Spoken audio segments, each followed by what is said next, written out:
Hello there, this is Grog Strongjaw. You're listening to DDO Players News Podcast. Enjoy. Good day, everyone. This is Pine Leaf Needles, and welcome to the 100th episode of DDO Players News, where we take a look at the latest news in DDO and at the tabletop. And please welcome my co-host from Ravenloft, Dracula. We are officially old. We are 100. We're officially old. And also, we have some guests, so please welcome Community Manager for DDO and Lotro Cordovan. Hey, how's it going? Thank you very much for having me. Well, thank you so much for being here. Yeah, Yes. happy 100th to DDO Players News. It's always great to hit these big milestones, you know? Yeah, it is. Yeah. Been around a long time. You guys have done some incredible work for the DDO community, and we really, I think I can speak on behalf of everybody when I say thank you very much for the work you guys do for DDO. We really appreciate it. I heard a rumor, though, that you were involved in a podcast that lasted longer. Oh, you have, yeah, oh, well. Actually, it's getting near 400. Yeah. Who knows, right? I call that the time. That's the Time Lord podcast. where- It is so funny that around DDO's 11th anniversary will be the 10th anniversary of DDO Cast. That's crazy. And also welcome the voice you heard just a moment ago, Bonnie View. Hi, and you kids get off the lawn. We're Yeah. old now. We're That's old right. now. We're old. Get off our lawn, you kids and your questing. And It's at bedtime. It's 8:30 at night on a weekday. Yes. That's right. And remember, Bonnie View is our special representative from the Owlbear Welfare League. That's right. Decorate responsibly.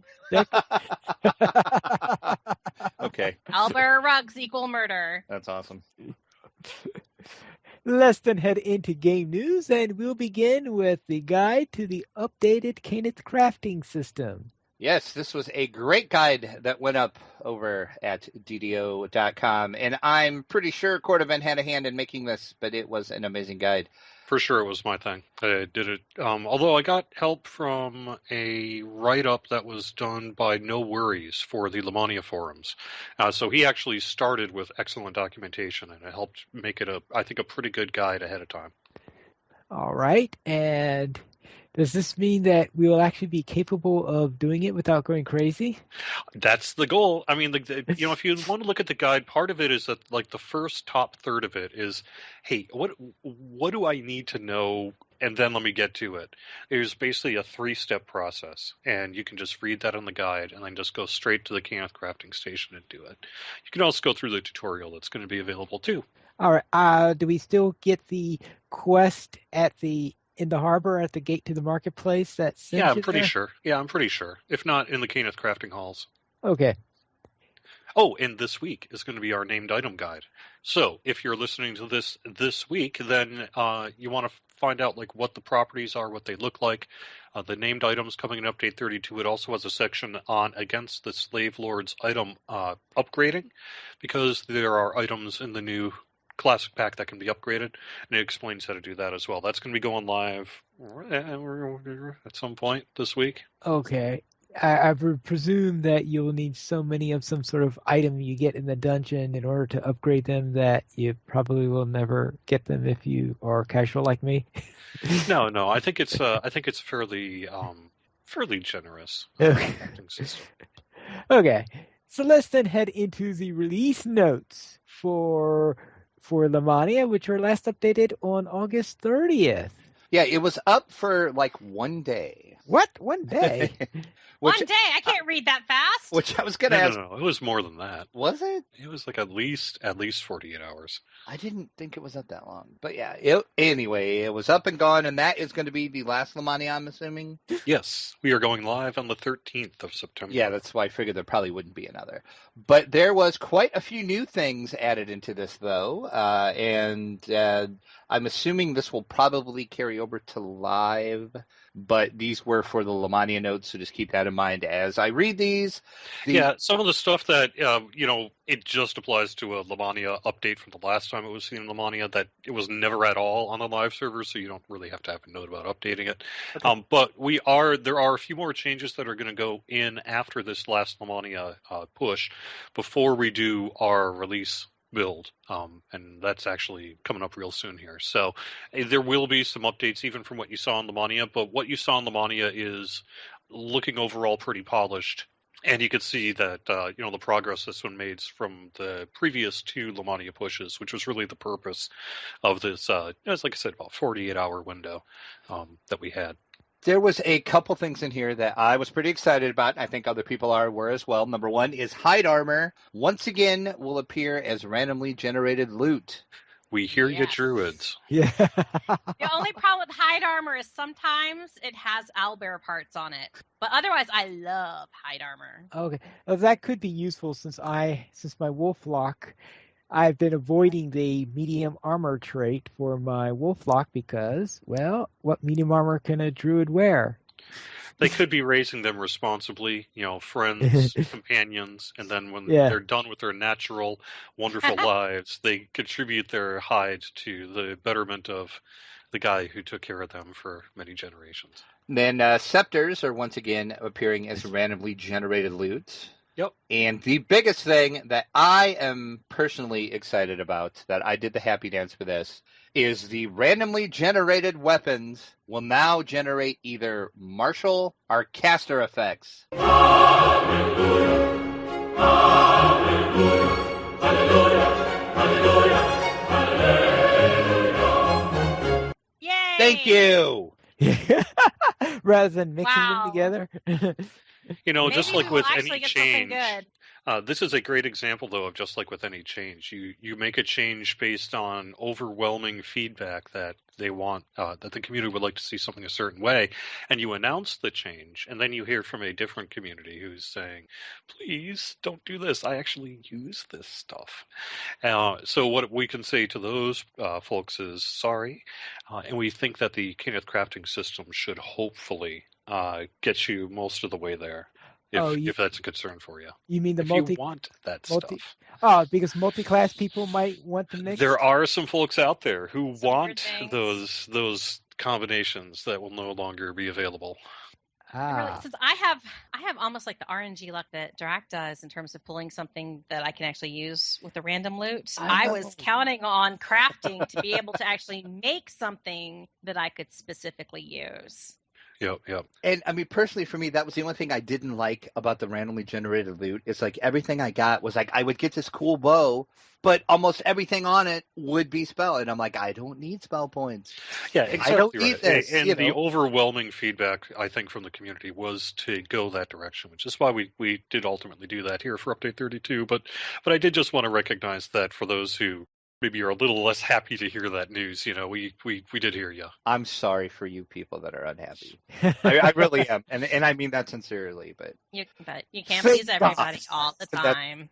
And I have said this before, but I do not know how you guys do it because just like Bonnie said, that you cannot please everybody. So it's like, do you go with the right side to make them happy, or you go with the left side, or do you go with the people that are in the middle? It's like I don't envy your jobs at all. Well, I think in this particular case, it will be a much cleaner system with it dropping less spellcasting stuff in with the rest. And so that was, I think, maybe another motivating factor to go with that direction, is the system itself, when presented to, the person looting the chest, it's going to make a little more sense. And so that ultimately also is a good reason to do it. The Hall of Heroes has new rugs. What kind of rugs? I saw the change list. I put it in. What? And I'll be honest, I didn't even realize there was rugs in there to begin with. So should I panic? Did they just reupholster them so they look heroic? I don't remember seeing any owlbears when I was on the mine. Yeah, I have no idea. Good.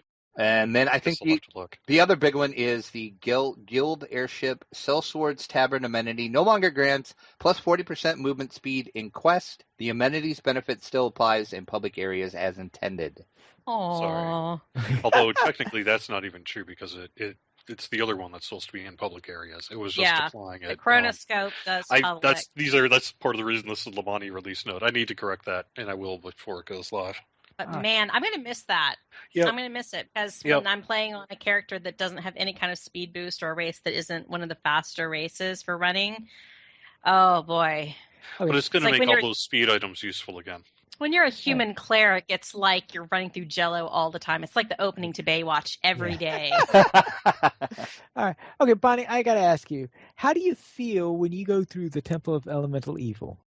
Sometimes like a pincushion. Sometimes I feel like a god. No, I mean relating to what? Oh, to all the owlbear decorations. Oh, the rugs are terrible.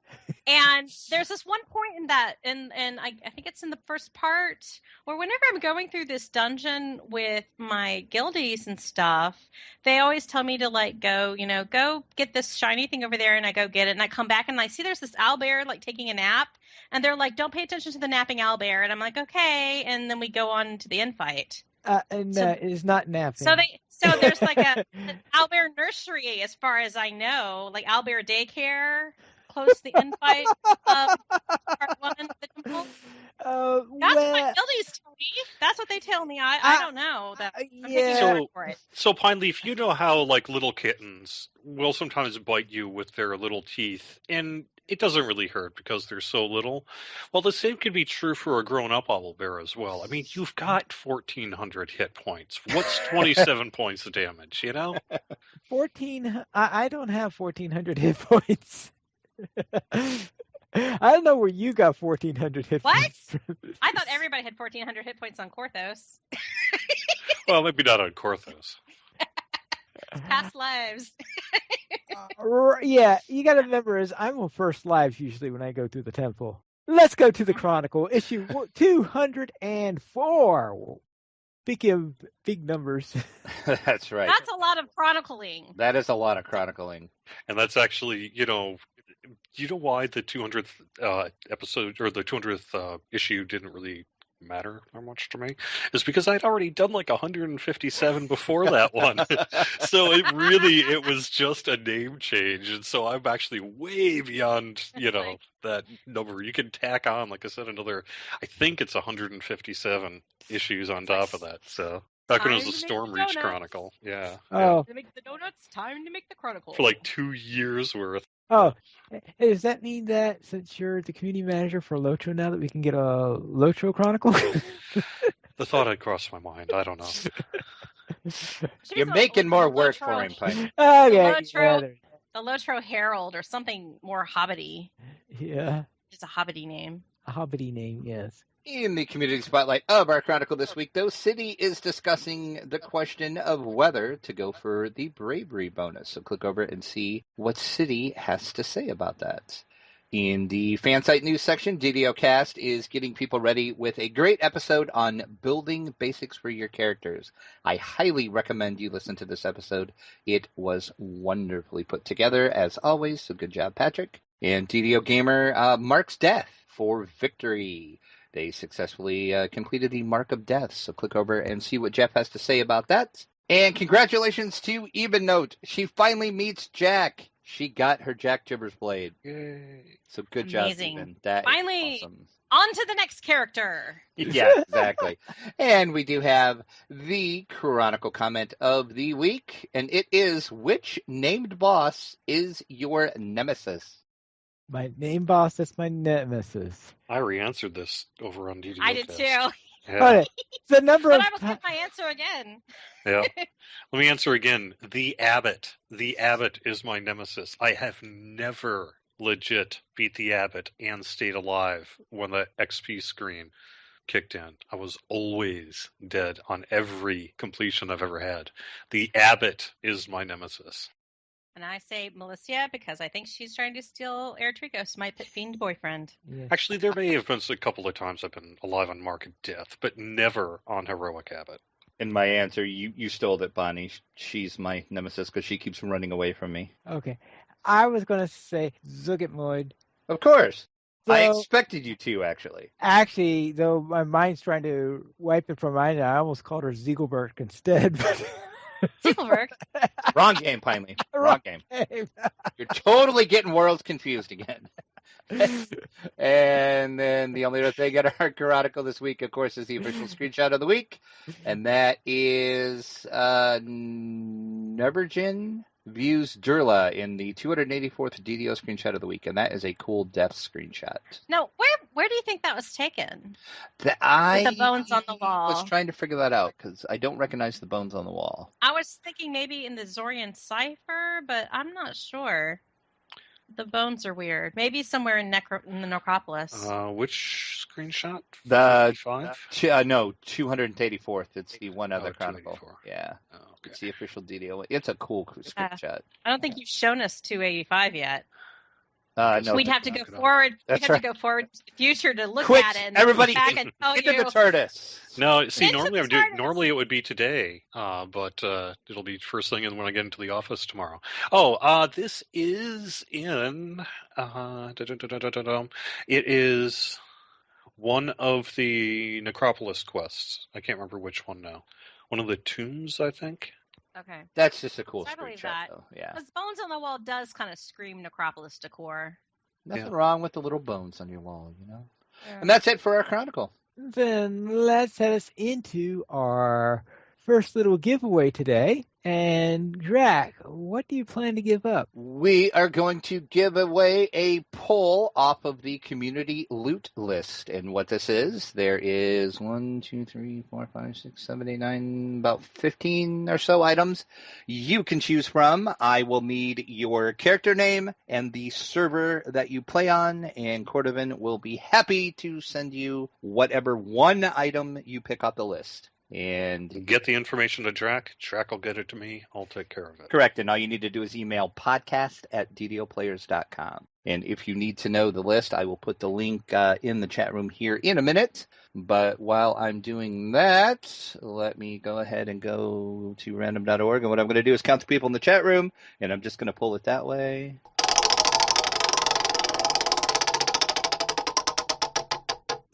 And it looks like the winner is... hey, Cordovan, you won. Congratulations.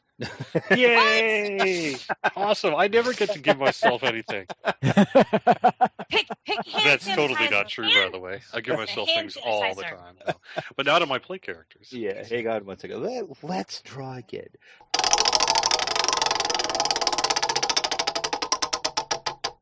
Looks like DDO Central got it that time. So, DDO Central, congratulations. Just send me an email, podcast@ddoplayers.com. You can pick off the community loot list, and I will eventually get that list in the chat room. I promise. Eventually. Pinky swear. That's right. All right. Now that we've had that little giveaway, how about things that are for sale? Sure, 20% off shared bank storage, the character bank upgrades, the select storage bags, and the shared bank platinum vault. So some great stuff on sale at 20% off this week. And of course, that is through September the 8th. Our free sample of the week is a lesser Slayer count boost. You get one of those when you use one of the coolest codes ever, Morslay, MORSLAY. Once again, one per account, as always. And we also have double points in the DDO store now through September 11th. So stock up on those points. Now is the time.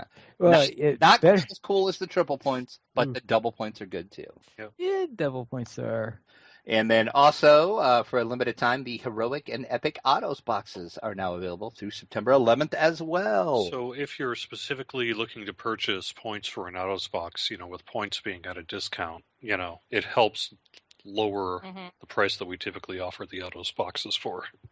It's almost like it's planned that way. And I think it's awesome that those are happening at the same time because it seems like sometimes you have to kind of the points are doubled at a certain point and then the boxes come. But now we're at this moment, this perfect coterminous sale where you If get you're going to both do the it. points.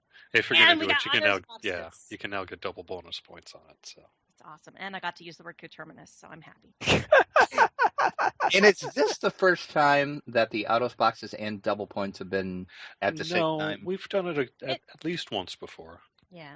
It's a rare spawn. I just couldn't remember them actually It's a rare spot. being together. All right, then let's head into our next giveaway, where I heard that there are a few turbine points that are going to be given to some lucky person in the chat room. There is. We are going to pull a name again out of the chat room like I did before for 500 turbine points. Once again, all you got to do is email me at podcast@ddoplayers.com. Say you were in the chat room. Say you won the 500 points, and I will send you your points via email. And as I'm pulling that, I'm actually going to bring Anding onto the call. And for those of you not familiar with Anding, he is the lead director of the Players Alliance, which is the wonderful network of podcasts that we are a part of. So I will pull him on the call and pull the winner at the same time. And he's been on the show before. I know this because I've listened to some podcasts recently. He was on the very first podcast of DDO Players News, wasn't he? He was indeed. And the winner of our first 500-point code is...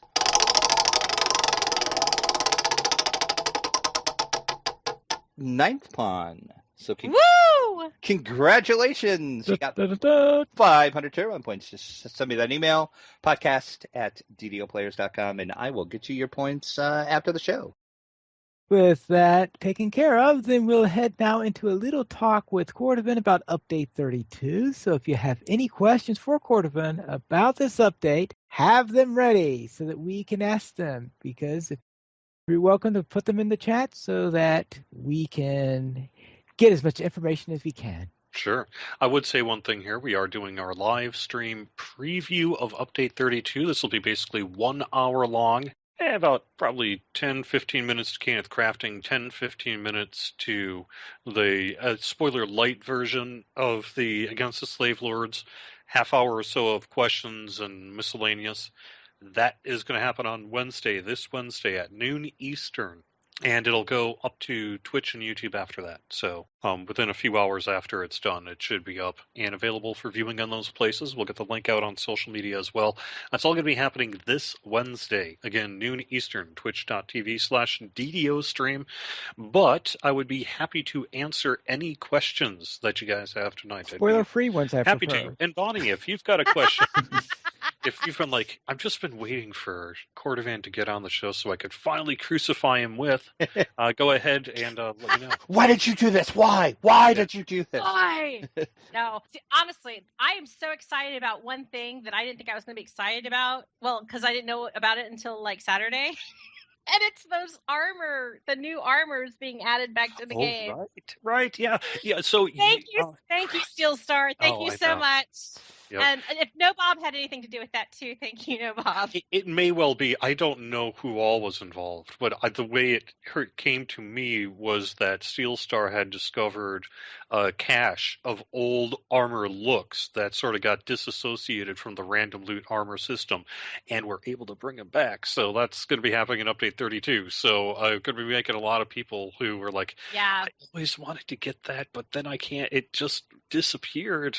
It may be back. All the fashion-conscious adventurers are going to be excited. At least I am. I bet Les is excited because she likes no fashion. Promises though that we caught everything. That's the catch. Yes, right? But I'm looking forward to just seeing what appears. I'm going to be trying on every piece of armor I get, just to see if it looks different. What do I look like? And I didn't. So that's something that I'm so excited about, that I expect to be excited about with Update 32, considering the two big gorillas in the room, which are the new crafting system and the Slave Lords, with the DM of the Slave Lords, Travis Willingham. Yeah. Are you a Critical Role person?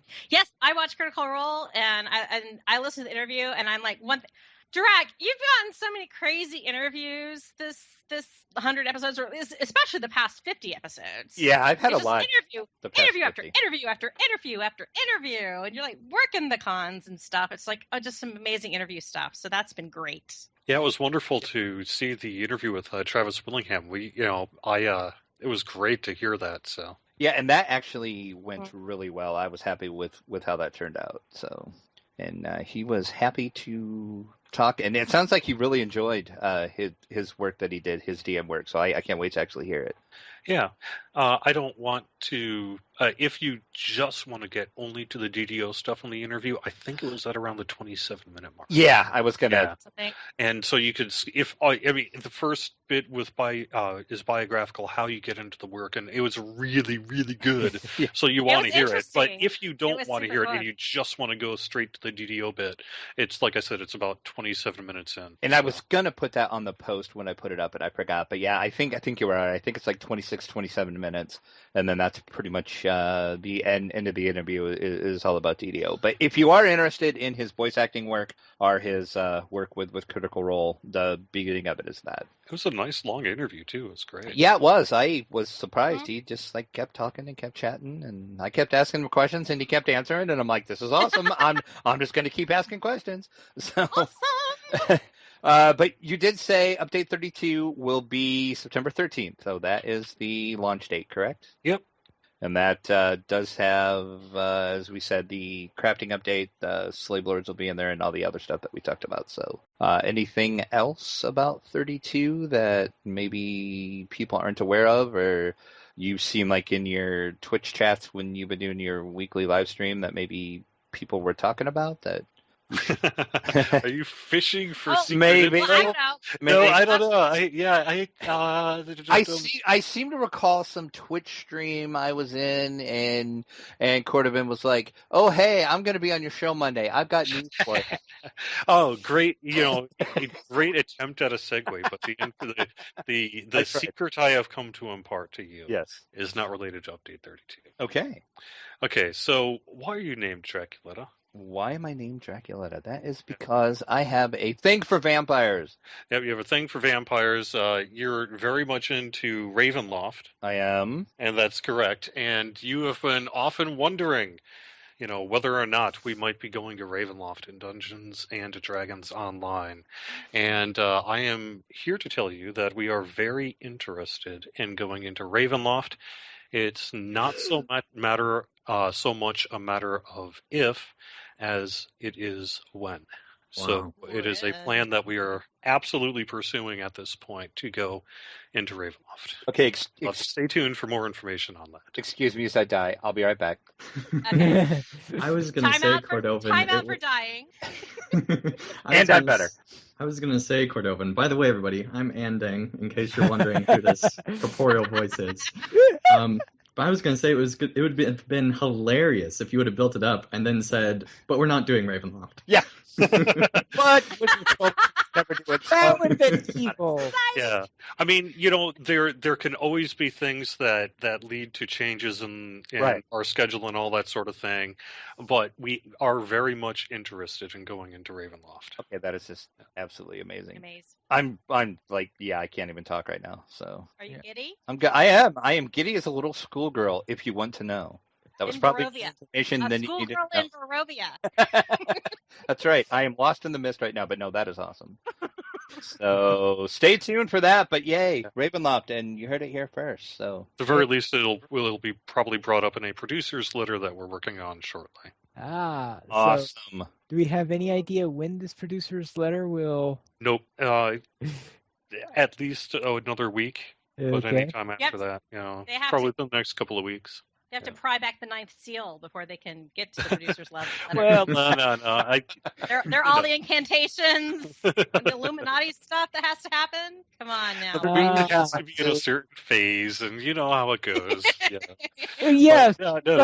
but Stormreach, don't they have a large number of moons? They do, Yes. 13 of them, yeah. Yeah, And you know why there's 13 Pine Leaf? because why are there? I know it's tied to planes or something like that, right? No, Or- because it's a baker's dozen. Baker's dozen. Thank you. See what you did there. I'm glad somebody got it. Thank you for backing me up, Bonnie. Oh boy! I'm golf clapping. Golf clap. Golf clap. Ouch! I have been saving that for you know, just for the Keith right Baker moment. That's made right. up Get it? everyone. Baker, Yeah, I get it. Get it. I'm probably never. I think we got it. But anyway, back to Ravenloft now. Well, all I can really say is, at this point, it's really still in the investigative stages, but it is something that we are actively looking into, and hopefully we'll have more information soon about that. So what you're saying is referring back to my question several episodes ago about you possibly renting a loft in Baltimore for Raven fans.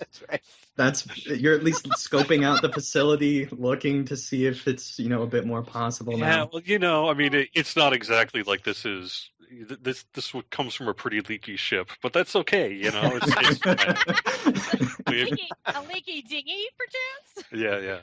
Yeah. Oh, great. Yes. That's awesome. Well, great. That was well worth the wait, Cordovan. Congratulations. I'm gonna slide in a question for everyone that doesn't have anything to do with Ravenloft per se, but it has to do with Update 32 and the crafting changes. Because we know that many of the crafting recipes, if not all of them, are going to involve collectibles in the recipe. All right. Yes. So from now until when Update 32 comes out, what is your favorite quest for getting collectibles? Stocking up, because I'm in a frenzy trying to get all the collectibles. I bet the wiki's your friend on that one. Oh, does that mean I should stop throwing away my collectibles? Lessa is screaming at you right now for hearing you say that. You'll never throw away the collectibles. What are you thinking? I'm channeling Lessa right now. Bad, what are you thinking? We are going to get a strongly worded email from Lessa now. I have to have a talk with that Pine Leaf boy.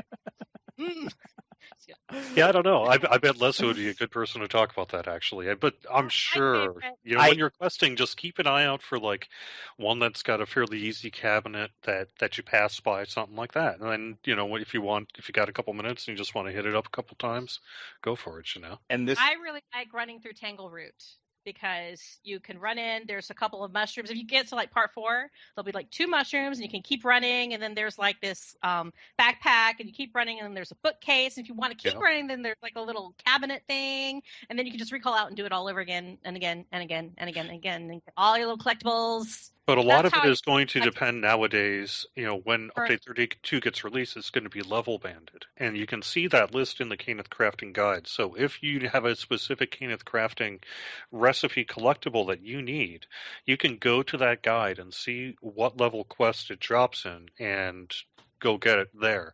But, Tangleroot would be good for a wide level range, right? Really basic. Yeah, I feel like But after that, you need to start looking at variety of certain kinds. And then you have to move on to a different level section. I don't really know what I like best in upper levels. Maybe Servants of the Overlord? The nice thing that always gives the swing moss. The nice thing is if you're running Tangleroot a lot, you're not going to be level 1 to 10 for very long. So, Well, I don't actually complete the quest. I loot the collectibles. Ooh, nice. Yeah. Yeah, I kind of caught some kind of disease from Lessa.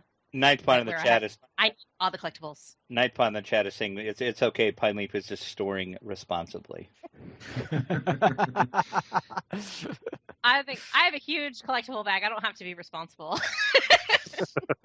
Oh, I do too, and that is I no joke. The only reason why I stop and always get all the collectibles is because of all the times I played with Lessa. She ingrained that into my head. Always pick those collectibles up. Always. Yes.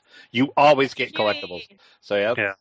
I've been collecting them since 2007, and in many cases, I've really just been collecting them with no purpose. I've used some for Stone of Change recipes and things like that, but a lot of it just been kind of hanging out. So I think I'm going to be in a pretty good position come Update 32 here. That does bring me to a question about Update 32, though. There is in the Slave Lord quest, there is going to be some crafting similar to what was in Temple of Elemental Evil. You want to talk about that a little bit? Yeah, sure. I can do that. Let me just quick scroll actually to it to make sure my accurate stuff is accurate. Let me just say one more thing though about collectibles, because there's one piece of this information that I'm missing, and that is the collectibles come in different category types.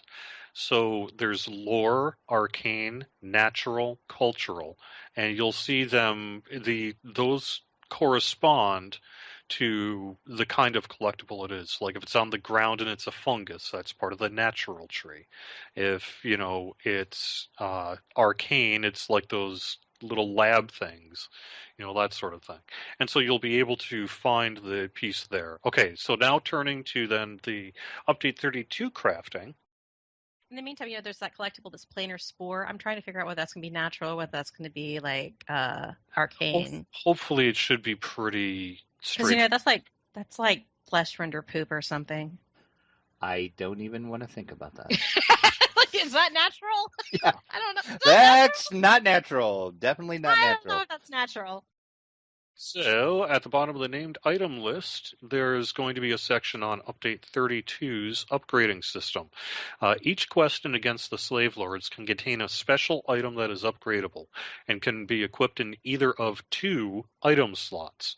There's chains, 5 rings, and shackles. They're the items that you'll find in Against the Slave Lords. The chains will go on a neck or waist. The rings will go on a ring or a trinket, and the shackles will go on wrists or a feet. And then you can craft a prefix, suffix, extra, and bonus slot onto it. And there are basically additionally set bonuses that you can earn that go up whether you have a 3-piece set or a 5-piece set, and you'll be able to check out all the different bonuses and crunchiness that you want to over there. But like the prefix will be things like attributes, fortification, sheltering, false life, wizardry. Suffix will be things like resistance, accuracy, deadly, deception. Seeker, armor piercing, spell lures, spell powers. Extra will be skills, spell penetration, spell focus, vertigo, stunning, shatter, tendon, slice. And the bonus slot will be quality attributes, quality fortification, quality magical resistance rating, physical resistance rating, and skills.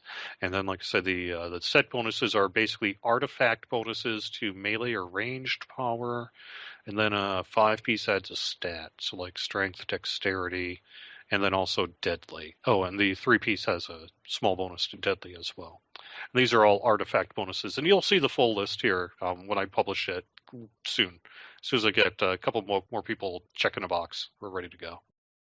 When is it going to be September 13th? Yeah, exactly. Is it September 13th yet? Is it yet? And then you did say Wednesday during the noontime lunch stream, you are going to be doing the preview? Yep. All right. And what level did you say again this is going to be for the Slave Lords? Oh, it's like level 8 and then 30.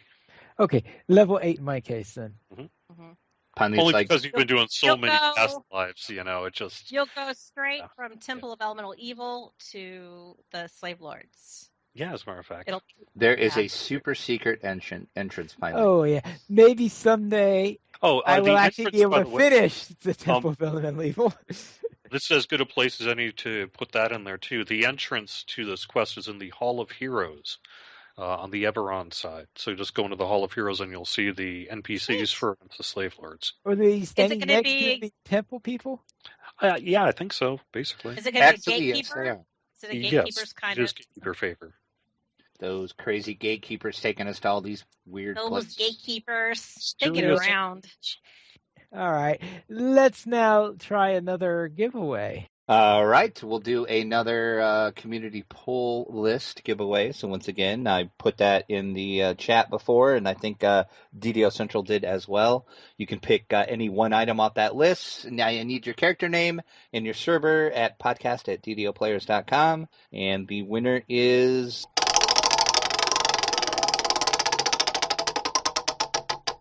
Zumadan, Zumadan. I'm sorry if I botched your name, but you got a poll off the community list. So go ahead and email me that information, and I'll get it to Cordovan. Then it's time to head into the DDO Players site news. Yes, we're finally getting to that part. Poor Pineleaf. Yes. It's time for us to talk about, of course, the 100th show. I know, as if we haven't been talking about the 100th Yeah, show's exactly. second anniversary for all the... Hey, spoiler alert, it's our 100th show. Shock. Yeah, so let's have a little bit of history about the site, about the show, and Dang, I think you had one or two things about this also? Yes, Pineleaf. So for those that don't know, I am the lead director of the Players Alliance, but before DDO Players got established, I was just the lead director of Lotra Players because we only had one site. And Drac, can you remind me how this all came about? I think I just asked you, hey, do you want to do a site on DDO? Yeah, that's pretty much what it was, because I had casually mentioned that I had picked up DDO again. And then you were like, well, hey, do you want to do a site? And I'm like, sure, why not? You didn't say sure, why not? It was all caps, like, Yeah. absolutely. Yeah, actually it was. I was like super excited about it. I'm like, heck yeah, I'll do a site. So yeah, So this wasn't a somebody owed somebody money situation. Right? No, it was serious enthusiasm. And then it was a happy coincidence though, because like a week later, after Andy and I talked about this, Pine Leaf just like casually mentioned, it's like, oh hey, I picked up DDO again, and I'm starting to play it again. And I was like, well now. And that's pretty much how it happened. Get in the chopper. And this is actually, today is the 2-year anniversary of the website itself as well. The first post went up on September the 5th. And that the first podcast was, I want to say maybe 2 weeks after that.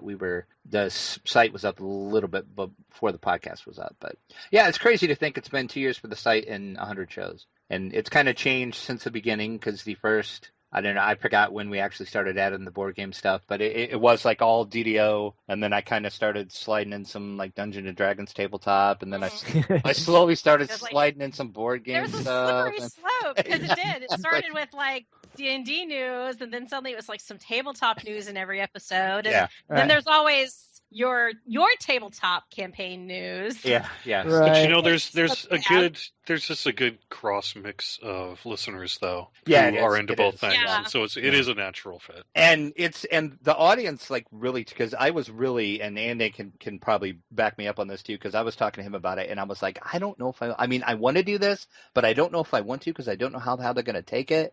And we actually talked a lot about it. I remember having a lot of meetings about, deciding if this was something we wanted to do for the site. And I think the whole reason we even were considering this was because on Lotro Players, we started to branch out into other stuff, and that seemed to work all right. And so we decided to try it out on DDO Players, and haven't looked back since. And Ninth Pond says, and then you started talking about Kickstarter campaigns, and my wallet hasn't forgiven you. You're welcome, Ninth Pond.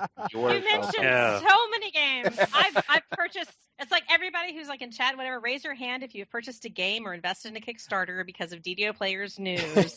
Yeah, and it's funny you say that. I have actually gotten tweets and like emails about that. It's like people have said, thank you so much for introducing me to X insert title here game. I never knew it would existed, and unless you guys weren't talking about it, and I love it. Or thanks for telling me about this Kickstarter or whatever. So yeah, we live in these amazing times where we are pretty close to crowdsourced on-demand board gaming, where pretty much if you're interested in it, there's a game probably like it coming out. And they are created essentially based, on the backs of these crowdfunding campaigns, which is, hey, do you want it? If we have this much money, we can make this for you. And we're in this area of board gaming that is just unprecedented, really, in the history of board gaming, I think. It's pretty far out. Yeah, I always say there was like two things that changed the tabletop board gaming hobby, and that was one was Will Wheaton's tabletop show, and two, Kickstarter. Yeah. Mm-hmm. And sometimes it works. Power to the people! Of course, sometimes there have been a couple of one or two disasters also, but oh yeah. Yeah. So you do have to use discretion like in everything else. But I heard about those on the Kickstart responsibly. There you go.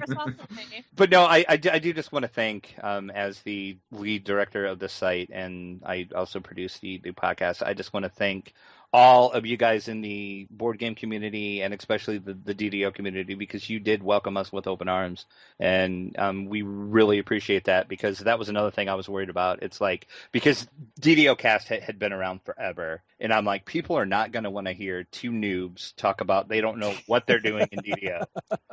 And it's like, everybody just like welcomed us, and they're like, I love hearing you guys talk about all these old quests. I never do them anymore, or I just blow through them, I zerg through them. It's great to hear about them from like a different perspective, and so it's just great. I just want to say thanks to everybody for like just taking us into the community and enjoying the show, because it's fun doing it. I love doing it. I would say, so they send us letters saying, now what's this Quarthos thing you talking about? Yeah, exactly. We send all those death threats, but they must have never gone to your inbox. I don't know what happened there. It's but the thing is, all it goes to show is that if you're doing something really fun and good that really comes from the right place, then there's always room for more. There really is. Sorry, I killed the conversation. That's right. Wow, what a downer. That was Chat kill. You just went up a level in the chat kill class, Gary. No, but I mean, there's always room for more shows. It's Right, just a matter of finding that voice, and you guys have it, right? And So- Patrick, I was on DDO Cast a couple weeks ago, and Patrick actually brought up something that I didn't realize. But he had mentioned we are only the third DDO podcast to actually make it to 100 episodes. Yeah, that's right. Which is That's right. pretty amazing to think about. Yeah. If you had been a little bit quicker, you could have beat Lessa. I know. I know. We almost got her. I think they're on like 102 maybe. So Yeah. So cocktail hour's only like 2 ahead of us. So It's probably better you didn't, though, because you'd never hear the end of it. probably not. Yeah. That is true. That is true. Yeah. But so yeah, well, I did put out a call for if people had any favorite moments, and we did get some of them. Ooh. So you want Yay! to read the first one, finally, and then I'll play it because I actually went back and I found the clip they were talking about. Very well, then let's go to Grander Marn.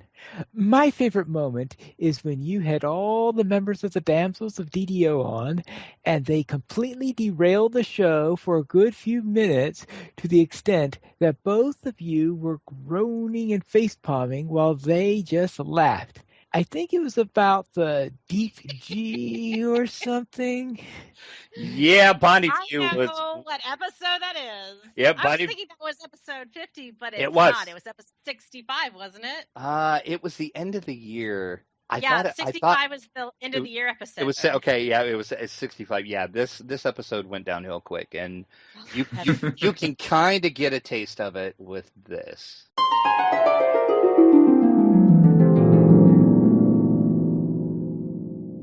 Bonnie. Oh, Lessa. Stop reading what I'm writing. Spoilers. You mind your own business and get up there and read your stuff. Oh my gosh! If you could see the show notes. the show notes, they're being ravaged as we speak. Oh, we have lost I all. can't. The show notes has become a romantic novel. You invited me on the show. You I knew know. what you were getting. I know. It's I my don't fault. even care what the question was anymore. Whatever. Whatever. She's like, whatever. Do what you want. But I think from whatever we've heard Deb talk about these DGs, whenever he's laying down about Oh God!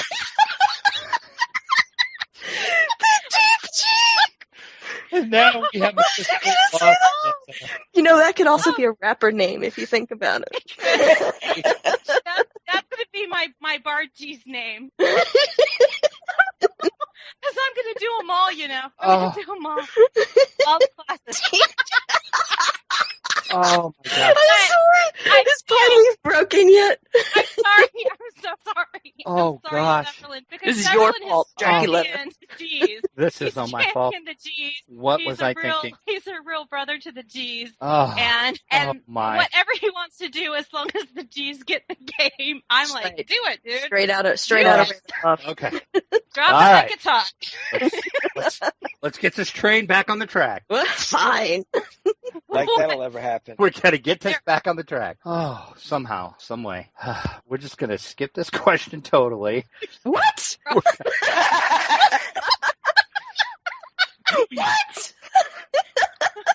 Okay. We didn't even get past Bonnie's answer. The best part of that for me is how dejected Pine Leaf was. Because I'm like, let's get this It's train back really- on the track, and he's like that'll ever happen. Pine Leaf was I never still the can't same listen after to that. I don't think he wasn't. Oh, that was. I think- We got more comments on that episode though. That episode was just crazy. That was a completely crazy episode. I think I've listened to that episode 4 times since we actually did it, and I can't get through it without crying. I know I can't either because I I can't. actually, when I was pulling this clip, I actually had to go back and listen to the whole episode, and I was just dying. I'm like, oh my gosh, The what real was I even question thinking? is, how many car It wrecks was have happened crazy. because of that podcast? Yeah, exactly. Oh man. Like it should have some kind of disclaimer at the beginning to listen to podcasts in a safe place where you're not operating heavy machinery. We cannot be held responsible. Do not drink any milk. And then We did have another one from Brack Barefeet, and he said, anytime you tell Pineleaf he must live in a cave since he didn't watch a relevant movie, which this happens quite often, as you know.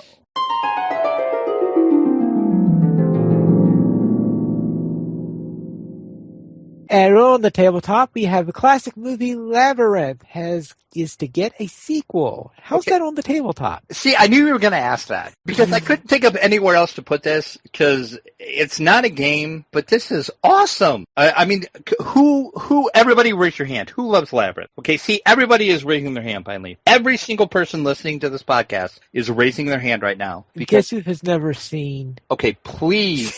Okay, all right, stop. Right now. Right now. Stop. Time out.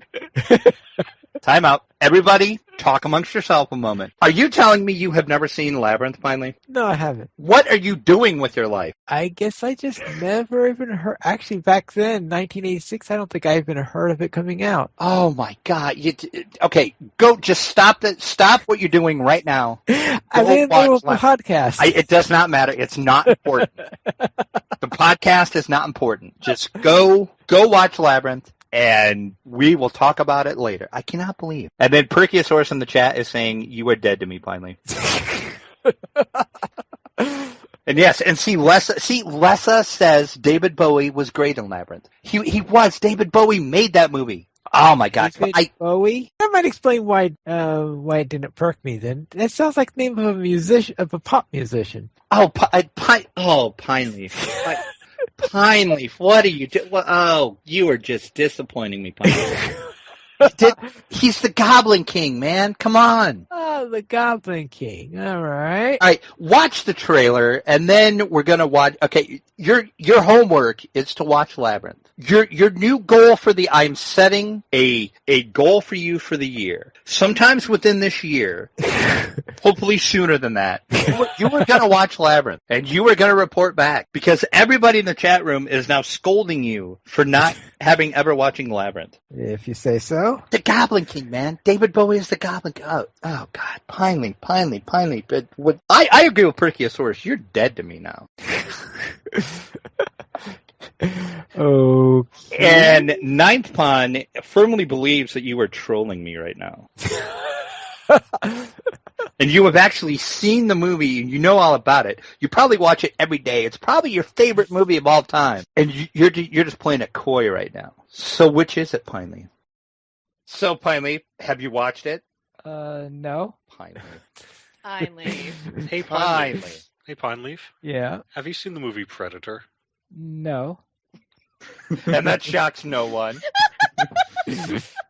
I bet you we could name 5 movies right now, and Pineleaf's going to be like, nope, never heard of it. Nope, never heard of it. I know one movie that Pineleaf has seen. I know only one Predator, movie. man. Predator. Go rectify that. And watch the other movies, too. But Drac, we had an opportunity. We could have said to Pineleaf, we can't do the 100th episode unless you watch these movies. That's right. There will be a quiz on Labyrinth at the end of the show, so I'm hoping you watched it. Dance, magic, dance, Pineleaf. Oh, jeez. And then we did have another one from Mookie Blaylock, and I actually completely forgot about this moment. And Mookie said it's the Strahd's Tears beer story. And I had to think, I'm like, what are they talking about? And then I actually remembered what it was.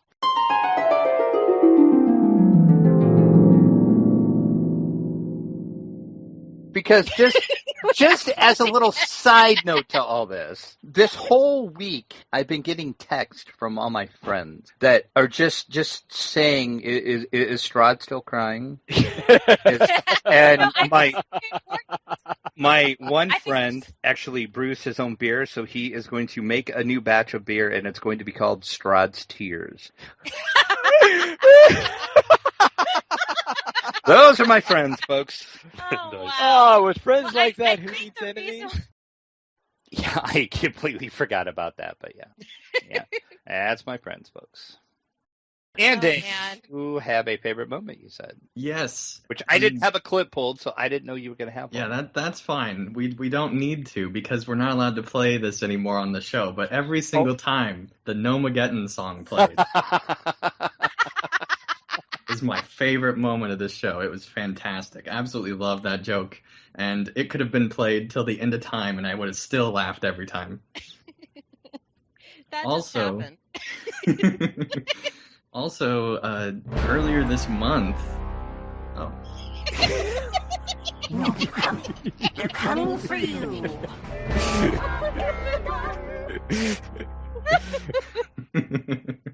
There you go, just for you. Thank you, Drac. That's great. Had to dust it off. It's great. But there was a time, I guess last month, that I actually knew more about DDO than Pineleaf. I actually knew about the possibility of the expansion that was teased a while back, and Pineleaf had no idea that that was a thing. And so I knew more about DDO than Pineleaf, even though that's not on the show. But See, just thought that was a funny moment. That just means Pineleaf doesn't read the show notes that I prepare way before the show, is all that. Well, see, it was the week that he was gone and you were hosting was the week that news came out. Oh, okay. And so he had no idea. So gotcha. clearly Was that the Pineleaf week that you doesn't had listen to the less of a podcast. Yeah, I had like some crazy stuff happen that day, so we ended up doing the show. I think we Because I started remember at like talking about 11 it. o'clock or something, yeah. So And- You're like, I Finally- can't believe it. Dev, he like walks into the forums and he like says, "Oh yeah, we're like seriously planning years ahead, and we're talking about an expansion." And he drops the mic and he walks out of the forums, and you just like went on and on about that. If you can like Nice. picture it, I'm like, seriously, he's just like, oh yeah, expansion, maybe sometimes. See ya! And then that was drop Alice, drop the mic out of the room. Seb, Oh, drop that's the- Seb. He gets pretty chatty sometimes. So anyway, that's And our so, crazy- Pineleaf, what I'm saying is, before episode 200, we need you to go back and listen to that episode of that podcast and watch these movies. We're counting on you, Pineleaf. You also need to watch Big Trouble in Little China. Oh, I told him about that Yeah. a couple weeks ago. That's on his list too. Finally, disappointed in you. Have you seen The Lost Boys? You're seriously not answering that, right? That was seriously a joke you were just saying? Okay. I bet you I can name one movie he's seen and he'll tell me yes. I know one. Have you seen The Pirates of Penzance? And which version are you talking about? There's your answer. Okay, I have seen at least. Okay, I saw the one that was done in the what was it, the early '80s, was it, or something like that? Late '70s, Kevin early Kline? '80s. Right. I saw the one that was done by PBS for the Complete Gilbert and Sullivan, and I saw at least one stage production of it, maybe two. So. But yet you haven't seen Big Trouble in Little China, Labyrinth, or The Goonies. Yeah. We mounted an all kobold production of Pirates of Penzance. Kindly have seen Yeah. that. Actually, there was someone who Forget some- about it. someone was planning on doing a production of Pirates and Penzance on the Locho servers, but that never panned out. All Good right. story, But I Pineleaf. do know Kindly has seen Charlie and the Chocolate Factory, the Gene Wilder version. I've seen both versions. What? Yes. But you even said that you watched the Gene Wilder version twice. As- Twice. At least twice. So you're telling me that you saw the horrible Johnny Depp version of that, and you haven't seen Labyrinth? What is wrong with you, Yeah, Pineleaf? exactly. I was just going to kind of gloss over that, but yeah. Now that you bring it up, what is wrong with you, Pineleaf? Pineleaf's a bad egg.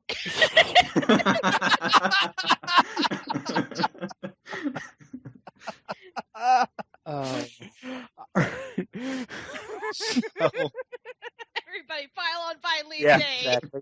Poor Pineleaf. Poor Pineleaf. Well, all right. What's next? We can move on, yes. Bonnie actually is a crazy lady, apparently. I am crazy. And- you know that about me? She put together something very epic, so why don't you talk about that? So I had this silly idea, I don't know where these ideas come from, that I would like listen to every single DDO Players News podcast and then make like a bottled version. Like I was like, yeah, I'll just grab 3 seconds from every episode and put it all in like one mini episode. It'll be like 5 minutes long. It'll be awesome. And I did it, but it was like 25 minutes long because we're talking over 100 hours of stuff, right? But it's basically a compilation of moments, the mythos, if you will, of DDO Players News, all put into one sound file. It is pretty epic. It is 25 minutes long. I'm going to play just a little short snippet of it now, but what I'm going to do is it's going to be tacked on the end of both the YouTube version and the podcast version of the episode when it comes out on Wednesday. Normally on the YouTube version, we don't put extras. Here is some insider baseball for you. If you download the audio version of the podcast, there is usually extras at the end. We usually have like outtakes and stuff like that, and I usually don't do that on the YouTube version, but I'm going to do it this week because this thing Bonnie put together was epic, so we'll just hear just a little bit of that. Draculetta, would you like to begin? I sure will. Little shining nugget of information. He just kind of just like drops it like it's no big deal. It's like, oh yeah, I work for Wizards of the Coast, yeah. Draculetta can talk about his experiences with the random number generator. Hey everybody, I'm in the harbor, and it's awesome. He hired a whistling hireling, and he couldn't figure out why everybody was falling down. And I'm like, your hireling's casting grease. Gary Gygax. Pineleaf kind of found himself dying. And minor little detail there. Yes. So that was a thing. Yeah. And what went wrong this time? There was a lot that went wrong. And there's store sales. Yes, the store sales, of course. Kobolds still hate you. Another adventure from Dwarf and Fizzlebeard. Hey, everybody, we survived Extra Life. Oh, boy. One of my mentors, my ranger mentor, says, too, he says, I want my bow to match my shoes. Choose wisely. I was like, oh. My kind of opinion was that it basically took every class and turned them into a wizard. Everybody had, yeah, that everybody sounds like a abilities. good description of 4th edition. Silly players. All right. Thinking they can survive. Shroudapalooza, which I just love that name. That is so awesome. I like saying that. Lessa is awesome. That's all there is to say. And they managed to stay alive again. What? Yes, that's right. No one talks about 4E. I also heard that no one talks about Fight Club. It sounds like my tiefling dreams have been dashed upon the rocks. You, sir, are the master of the Segway. I bow down to you. So I am not exactly sure who Lord Bacon is. He's a pig, and you make bacon out of him. What more do you need to know? I thought that there was going to be this deep mystery behind this. Bacon is good, Pineleaf. Bacon is good. So yeah, and that's I like skip through that. It is like amazing. I'm gonna actually do it, but how long did very that cool? Take you? I don't know. I spent like a lot of this week doing I'm sure episodes. it did. You're insane. That's cool. I do like 10 here, 10 there. But it's awesome. So yeah, so basically you started at episode 1 and you went all the way up to episode 99. Yeah, I did easy. Episode 1 through 99 plus the Travis interview. Drac, what do you have on Bonnie that causes her to Yeah, do that's this? what I'm trying to figure out. Sometimes I get enthusiastic. Apparently. That's how the Nomageddon thing happened, because you'd been using that word. You know, you made up the word. You'd been using that word for weeks on the podcast, and we were getting ready to do the end of the year show. And it was like maybe an hour or two before the end of the show. I'm like, I know what I'm going to do. I'm going to do this thing, and I'm going to send it to Drac and see if he likes it. And then suddenly there was that sound clip for Gnomes Are Coming. It just happens. I don't know. Well, it's awesome, though. You're awesome. Things happen. Nomageddon made it into the DDO team. Yeah. Did it? Yeah. Yay. That's awesome. I didn't know that. They're coming for you. Oh, that is sweet. Yeah. That was one of our best things I think we ever did, was the whole Nomageddon thing. That joke went on forever. Pineleaf was getting sick of it, but I thought it was awesome.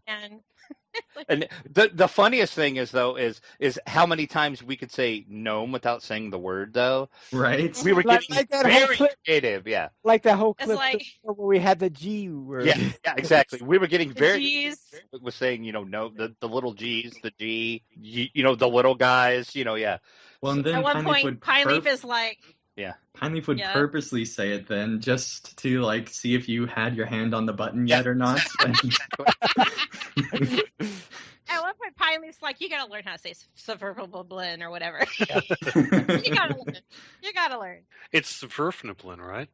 Sverfniblin. Yeah. That's how I always said it. I don't know. Or Sverfniblin is another way. Sverfniblin is how I say it. But Swiffer, Jet. That's what I call them. I call them the little Swiffer gnomes. Is what. All right, so you had Nomageddon. What's going to be the kobold thing, right? Yeah, I was thinking about that when I heard about the whole some. Well, we have a new thing now.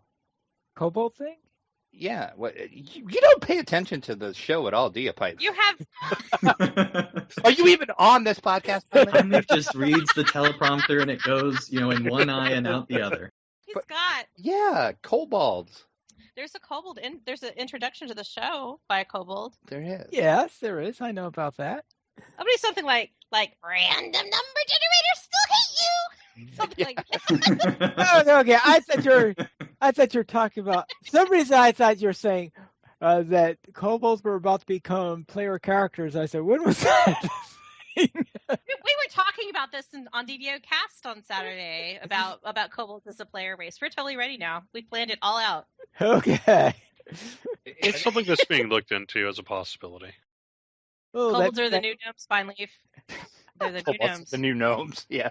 Kobolds are the new gnomes. Yeah, but no, we actually do have a current in-joke on the show. And I know Pine Leaf knows what it is, but I'm sure he's not going to say the word now because he knows I'll play it if he says the word. You could play it anyway, Drac. I think I'm going to. So anytime anybody says the word Sahagwin on the show. Oh, yes. This is a dwarven translation of an Elvish word. So it is pronounced Sawajin. That's our new nomenclature right now. I love that. I love that. I don't know why I find that so funny. That is my favorite dungeon message in the temple. It is. My favorite. I often just find myself saying that during the day too. I'm like, it is a dwarven translation. So yes. I could just, if I'm in a bad mood, I just stop myself and I say Sawajin, and everything. Exactly. I feel better. It's like it makes the me feel world better. becomes a better place. So It does. All right, we can move on, Pine Lane. We can move on. We're done with this craziness for now. Oh, good. Then let's say all giveaways. Yes, all giveaways will be on site via widget. The dice bags and modules that we'll be giving, though, will only be available in North America. Way to ruin it, Pine Leaf. You weren't supposed to read that part. Spoilers, everyone. Spoilers. Secret notes. Well, that's what you get for writing it in the show notes. Well, it was in a different color. I figured you would know. It's only had 100 episodes. You know how the show notes work by now. Oh my God, the colors mean something? Oh, crap. Yes, now that Pine Leaf is spoiled, the surprise. All right. Let's go to our giveaways then. And you see, that's what you were supposed to say. You were supposed to say, we're going to have giveaways. Drax, tell us about those giveaways. And then I was going to make this epic announcement about these dice bags. And you're like, oh yeah, the dice bags will be given away on the site.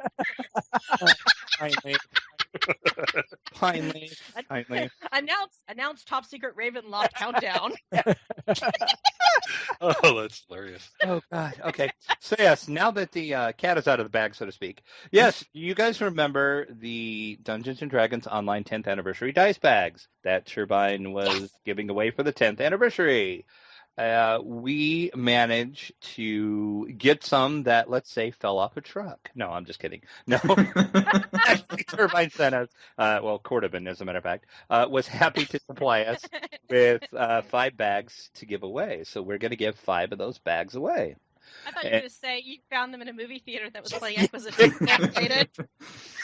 I found these dice bags by boxes of modules, so I thought, hey, why not? So yes, and then also with those dice bags, we also are going to have another giveaway on the site, and that is for the Grimtina's Guard, which was the Gen Con exclusive Tunnels and Trolls paperback module book.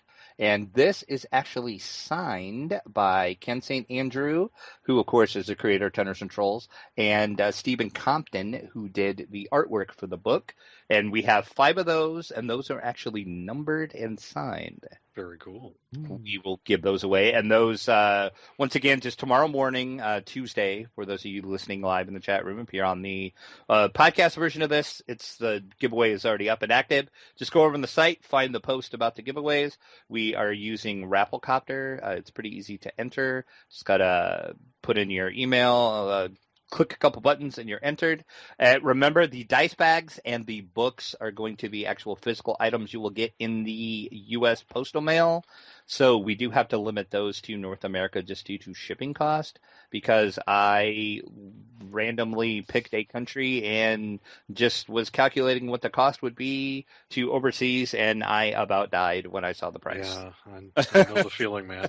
Yeah. So I'm sorry for that, but we just have to do that.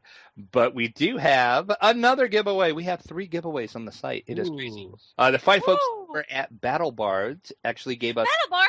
5 codes to give away, and these are digital codes, so anybody can win these.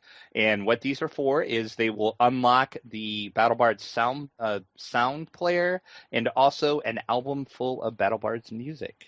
So we have 5 of those to give away too. So we have 5 of the dice bags and the dice. Oh, and I should also mention, with the dice bags and the dice, you are also going to get one of the Menace of the Underdark Drow little mini figurines as well.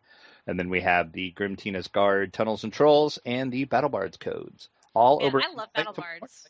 So yeah, and we want to thank Turbine, Ken St. Andrew, and Flying Buffalo Games for the Tunnels and Trolls book, and Battle Bards for the digital codes. Woot woot. So there you go. The winning will continue. We also going to have more giveaways here in the chat room as well. But tomorrow, go win stuff on our site. All right, very well. Does he really say Andrew instead of Andre? Yeah, it does. I screwed up. Thanks for pointing that out. Again, you know how the show notes work. What else are you going to spoil, huh? Oh, man, that one's getting added to the drinking game. Yeah. Every time finally points out that Drac has gotten something wrong in the show notes, take a drink. Okay. All right, let's head to the players' poll, where we ask the question, what are you looking forward to most in Update 32 against the Slave Lords? We had 54 total votes on this, and the winner at 48% was the Against the Slave Lords quest chain.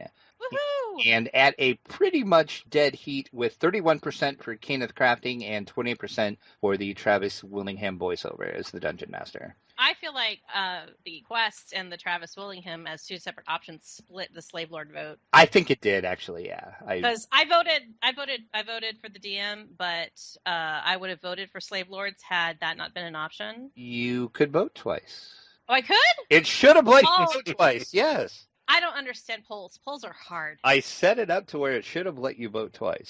Maybe I didn't read it, like, you know. Unless maybe I pine leafed it. I don't know. You might. Hey, that is going to. We've just created a verb, folks. I pine leafed that. I pine leafed that poll.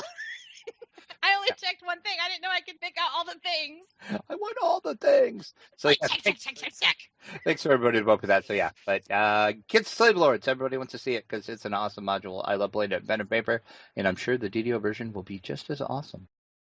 Then let's head into our screenshot of the week, number 55. And is this going to be a truly anniversary type looking event? Well, I'm going to admit something. And I think Cordovan and Bonnie are both probably going to laugh at me.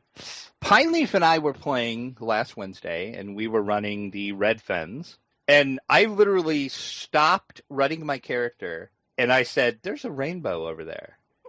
And I'm like, has that rainbow always been there? I swear I've never seen that rainbow before. So if there's been a rainbow in the Red Fens, I have never seen it before until last week. Oh, yeah. It's been there from the start. Really? Uh-huh. As many times as I've been in the Red Fens, I swear I have never seen that rainbow. I promise you I have never seen that rainbow. So, yeah. You were too busy running from the Sawajis. Yeah, I guess. Exactly. So I took a screenshot of the rainbow. So that's our screenshot of the week this week. But yeah, I literally said to Pineleaf, I'm like, I have never seen that before. I swear they just added that. Well, don't I feel dumb now? Defense was like part of the original launch of the game or soon after, wasn't it? No, it was. Oh, is it? Okay. I think I'm trying to remember now. Update 9. Does that sound right? Okay. Something like All that. right. Well, still, it's been there forever. Yeah, God, who knew that was there? It's awesome looking, though. I love it. May have had something to do with the double rainbow meme. I don't know. Oh. Yeah. What does it mean? What does it mean? That's something else. Finally, doesn't get the joke, so we can just move on. Then let's head into our interview for this week, which is with Travis Williams. Willingham, but yeah. Willingham, yes. Him too, yeah. Whee! We did kind of talk about this a little earlier. He is the new Dungeon Master. Of course, everybody knows him from Critical Role. He also does a ton of voices in anime and animated movies. If you watch the Marvel movies, he's the voice of Thor. I seriously, for about the first 10 minutes of the movie, I'm like, oh my God, I'm talking to Thor. This is awesome. The one that caught me was he is the voice of like the helper robot in the anime Ergo Proxy. And I remember watching that a whole bunch back when it came out in the early 2000s or whatever. Yeah, as you like, and then in the article I put up on DDO Players, I posted the list of his IMDb credits, and it is amazing how much work this man has done.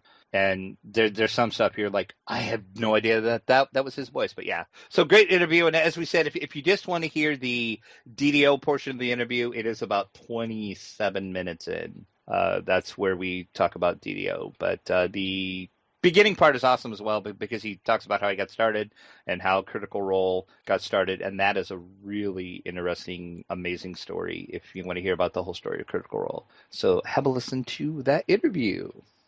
It is a really good interview. Yeah, it really is, Jack. Yeah, I was, as I said earlier, I was pretty happy with it, actually. I was happy with how it turned out. Yes, and great props to Travis Willingham for doing it. Yeah, exactly. Awesome. Yeah. Hey, let's have another giveaway then. Okay, let's do another community poll list. And as I do that, we can move on, and I will get the winner here in just a second.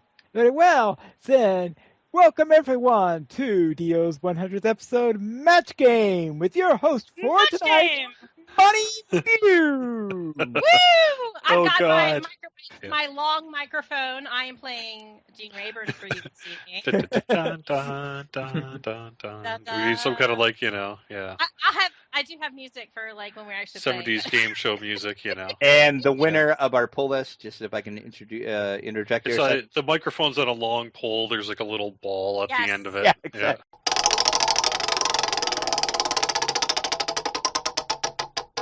Brack Barefeet, you won the community poll list, so send me an email at podcast@ddoplayers.com, character name and server, and we'll get you taken care of.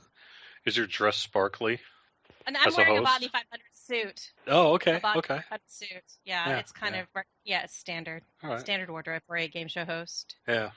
We need 2 contestants though from the chat, and those 2 contestants need to actually have a DDO character name and server that they provided with my lovely assistant Draculetta. Awesome! I'm the sidekick. Awesome. You're like the ditzy one who's in the bottom left seat on Red's game. So Drac, why don't you tell us about the coffin you're wearing today?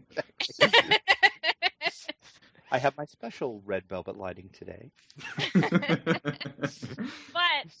we're gonna say whoever wins, there's gonna be 2 rounds of questions. Hopefully, everyone is familiar with the match game. It's basically we're gonna pose some questions to our panel of guests, and there's going to be a blank in the question, and they have to fill it in with a word, and then the contestants are going to try to match that word with their pick. And then whoever has the most points at the end of the 2 rounds is going to win smashing prizes and fame, maybe. I don't know. But the prizes are going to be pretty spectacular and pretty non-spectacular, I guess. Way to sell this, Bunny. You're really selling this, Bunny. Do we get prizes? No, wait. There are prizes.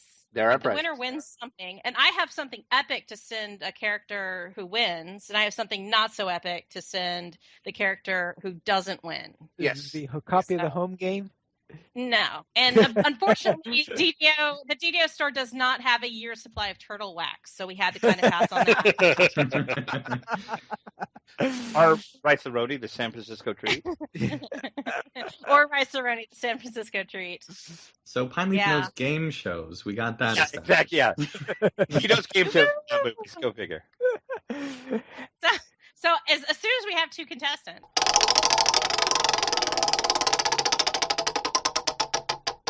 We have two contestants, and once again, I went to random.org and did it.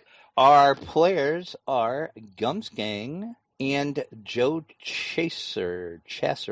Joe Casera? Sure, sorry, I just botched your name. I am so sorry.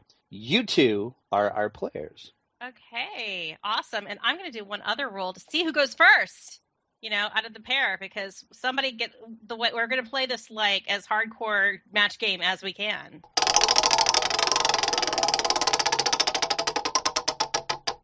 And I rolled a 2, so Joe Casera gets to go first. All right?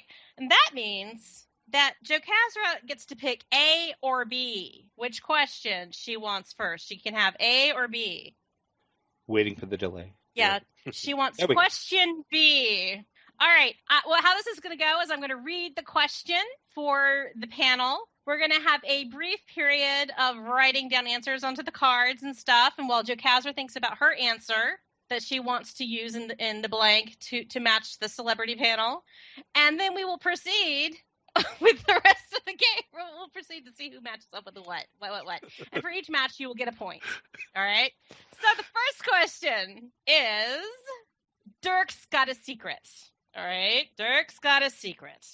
He keeps nibbles in his blank. All right, so everybody, think about your answers. Joe Casera will give you a little bit of time to think about your answer. A little interlude.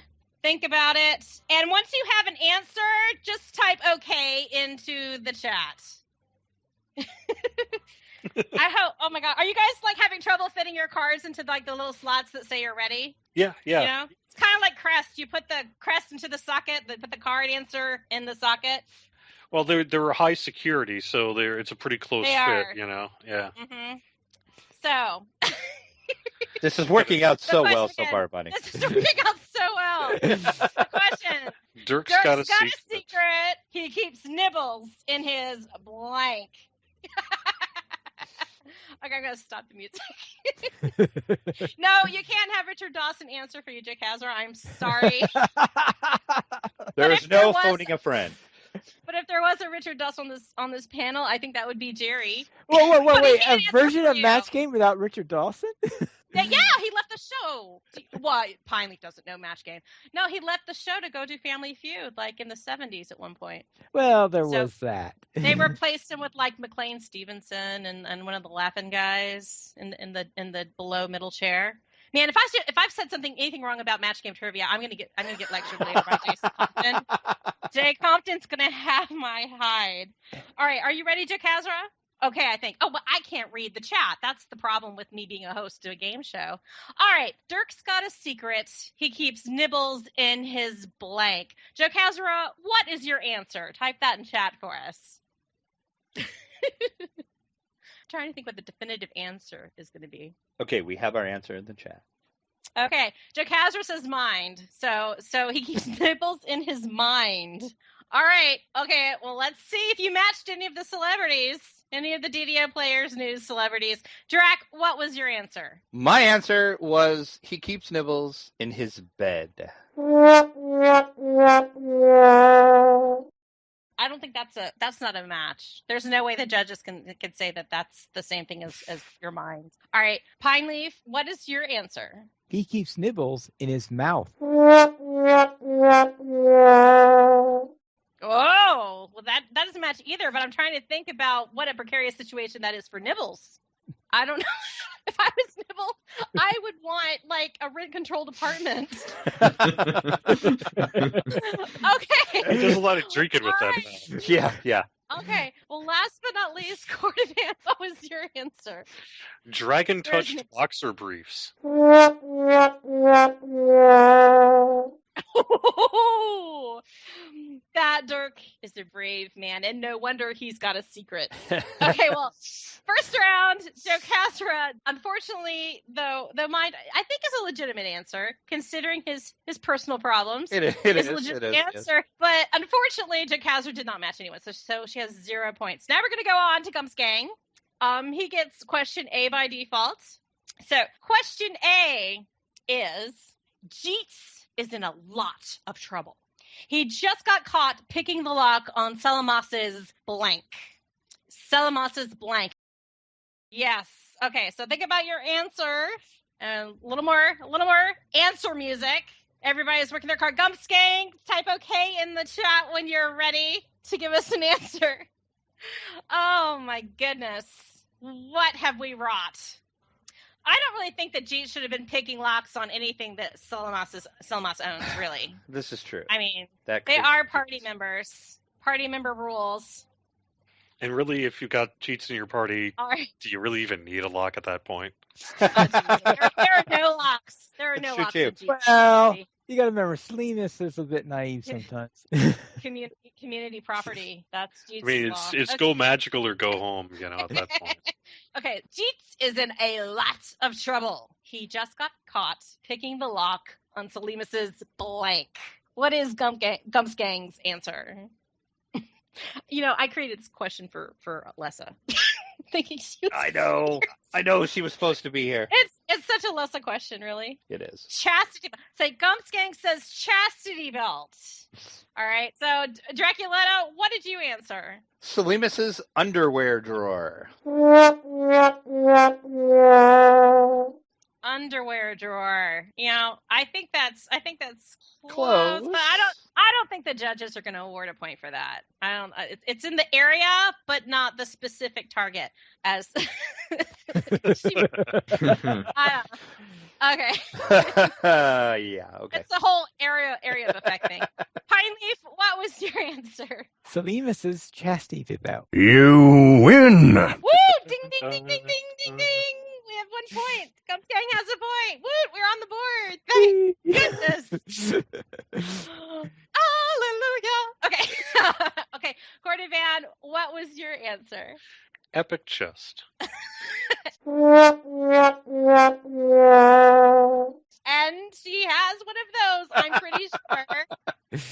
Sleemus is bound to have an epic chest, but that is not a match. So at the end of round 1, we have Joe Casra with 0 points and Gumps Gang with 1 point. All right. Now, the second round, we're going to reverse the order. Gumps is going to go first. And instead of there being long questions, these are going to be shorter questions. They're going to be just like short phrases. All right. So Gumps gets to pick which question, A or B, he wants. But he does get to go first. So which question do you want, Gumps? A or B? And I just want to point out that Gumps Gang is saying, "Oh, great! I think like Pine Leaf?" ? Okay, Gumps wants question A. Question A is blank sword, and that's not actually a question. That's a statement. It's a statement. Statement A is blank sword. Give us your answer for that one, Gumps Gang.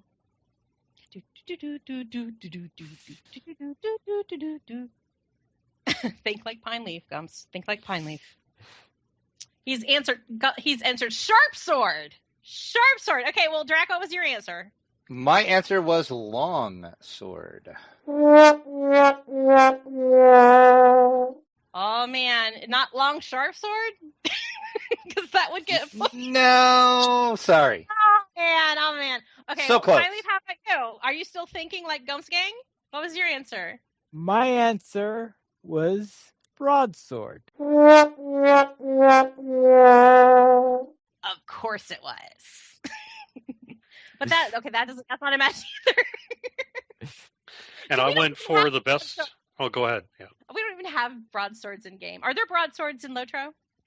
Well, I mean, a great sword is kind of like a broadsword, kind of. Well, maybe. Not really. Okay. Well, I'm used to it from. You got to remember, as I come from tabletop experience, also. Tabletop. Mm-hmm.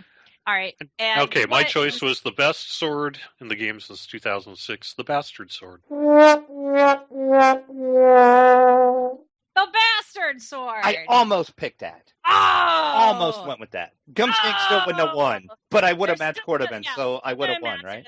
Still no matches for Gumskank, so he still has 1 point. So this is anybody's game, Jakazra. Anybody's game. All right, are you ready for your question?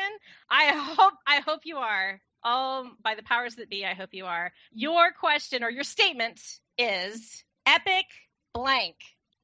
Epic blank. Just type your answer into chat. I like this music too much. I think I need to make it my ringtone, actually. Oh, do we have an answer yet? Is it answer time yet? Blank. No, wait. Epic blank. I'm just blanking all over the place. Epic. Yep, we have our answer. We have our answer. We do. Okay, Jakazra says Epic Destiny. All right. So let's see if she has any matches with the celebrity panel. Drac, what was your answer? Epic Quiver.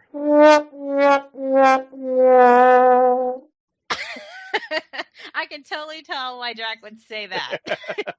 You Just have saying. brain most of the time, don't you? Yes. Epic Quivers in the brain. All right, how about Pine Leaf?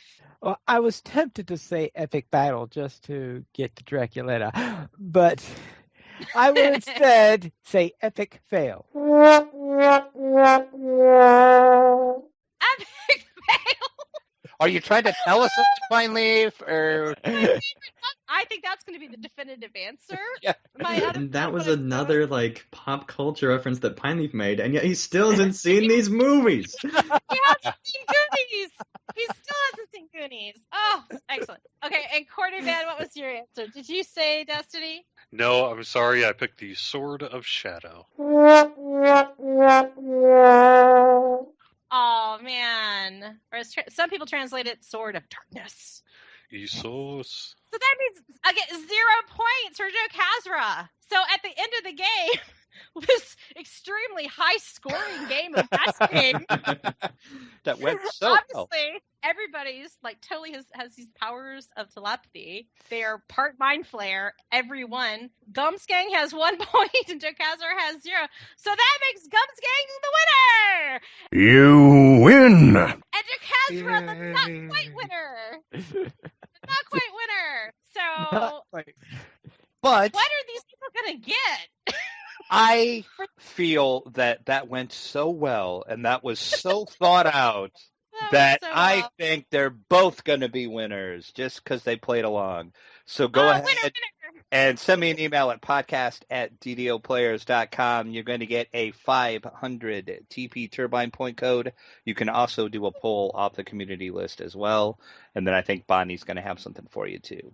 Yeah, I have something epic for Gumsgang, and I have something not so epic for Jakazra. I just need a server and character name. What? I'm not curious. Rice-A-Roni, the San Francisco tree? No, but I think you should give them the hand sanitizer from the list of yeah.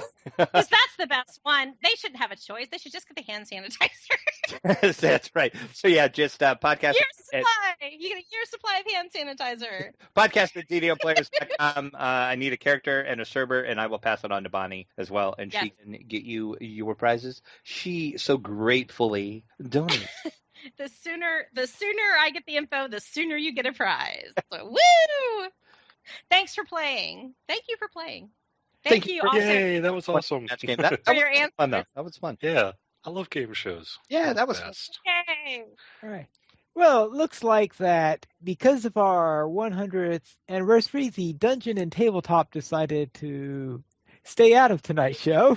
So let's go to a turbine point giveaway.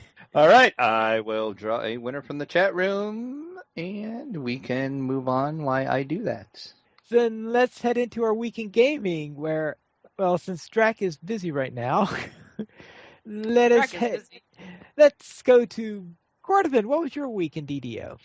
So I want to get a character to level 30 in time for September 13th. So I epic reincarnated Sekihan on Atlantis. He's the old mock duck, and wanted to make sure I got him all the way up to level 30. So I went quite a few levels this past week, pretty much playing every night, taking advantage of the XP bonuses that we've had, in recent weeks. Did a lot of Giant Hold and Orchard and Spies in the House and Vaulted Night and all the other great targets for when you want to get a lot of XP very quickly. And follow the motto, always be questing. Always be questing. Questing Always be 110%. questing. Yep. Can you talk in Quest? Can you eat in Quest? Always be questing. No, but anyway, so I was doing that and getting ready. Otherwise, it's just been like a lot of live streams, a lot of work. And we got really clamped down, lockdown update 32 this past week, and we got a lot going on. So, producers' letters coming. We got some bullet points on an email somewhere at least, and a couple drafts being sent around. So, but yeah, I guess for gaming, it was just a lot of XP gaining on Epic, and I really liked it. I had a good time.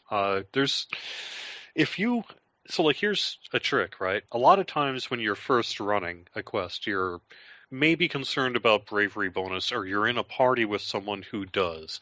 And so that first time through, you're running things on Epic Elite. But you'll still get a first time bonus if you run it on Epic Normal and Epic Hard. But it's hard to know if you have, because, you've already got the completion perhaps on Epic Elite, right?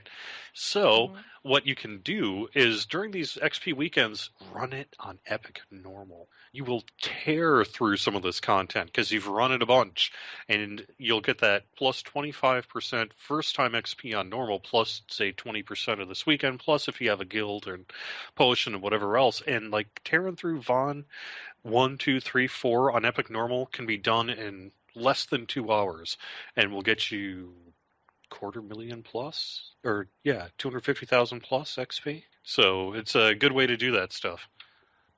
Sorry, I went off on a tangent there, but well, you might be able to get. Well, that's what I did this week. That, and then Orchard, because that's another good one. Inferno the Damned gets a bad rap sometimes, but I can figure it out. And if I can figure it out, anybody could figure it out. Oh, yeah. Sort of go clockwise. Treat it like a clock. It's really not that hard. And it really doesn't matter what order you do them in, provided you know how to get to either side. So, whatever. Inferno of the Damned is like Shroud puzzles that once you learn it, you just never go back. You never forget it. It's always like somewhere in your head, and it's like riding a bike. Yeah. You just gotta learn it, and it'll stay with you forever. Yeah, that's a nice 15-minute run too. All right, so Bonnie, what did you do this week? Oh my gosh, I listened to a lot of podcasts. Does that count? That is it's still crazy to me that you actually did that. Podcast after podcast after podcast. The main playing I did was with my Ladies Night Static group on Arganessen on our iconic heroes, but we're now like around 28, 29, and I can't remember everything we did because we play really late at night, and I'm tired by the time we finish, and I black it out. So I know we did some attempts to get Jack Jibbers, but we did not have the same kind of success that Even Note had this week, in that nobody pulled anything good.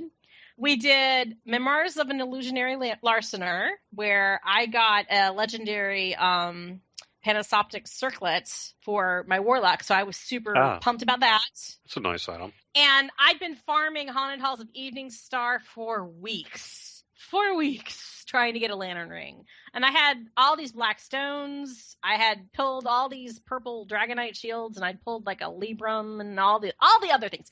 Everything that you can get in Haunted Halls of Evening Star except a lantern ring. So I basically guilted the ladies into taking me there and doing a run and passing me stuff.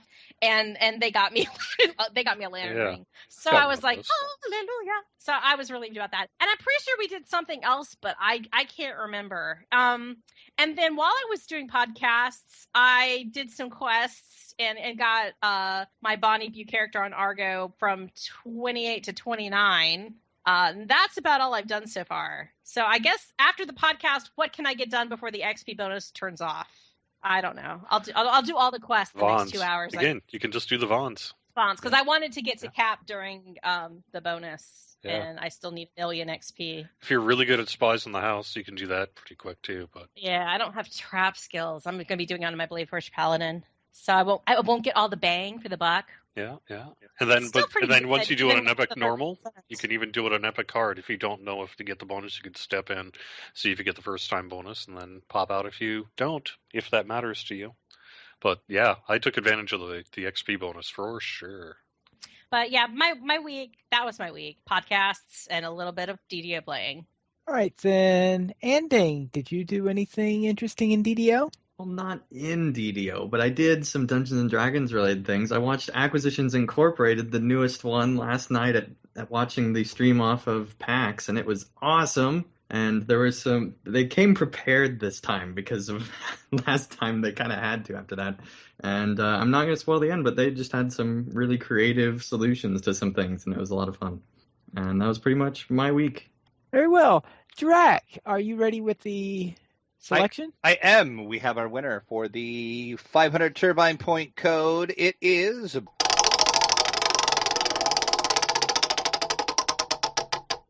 Brack Barefeet. So send me an email and I will get you that point code. And what I did in week, you might be asking over on Kenneth. My Shader Kai still at level 19, still trying to get that stupid quiver, still not having it. So we'll just move on from that. Then I did some stuff with you, Pineleaf, which you're going to talk about. And then over on Sarlona, I have a rogue that is sitting at level 9. I am trying to get my Coin Lord favor up because I noticed I have a serious lack of bag space. So I was in the marketplace. I did the Sharn Syndicate on Elite, ran all those. I didn't have any problems with that. And then I also ran a quest I haven't ran for like ever, and I did Red Fang the Unruled.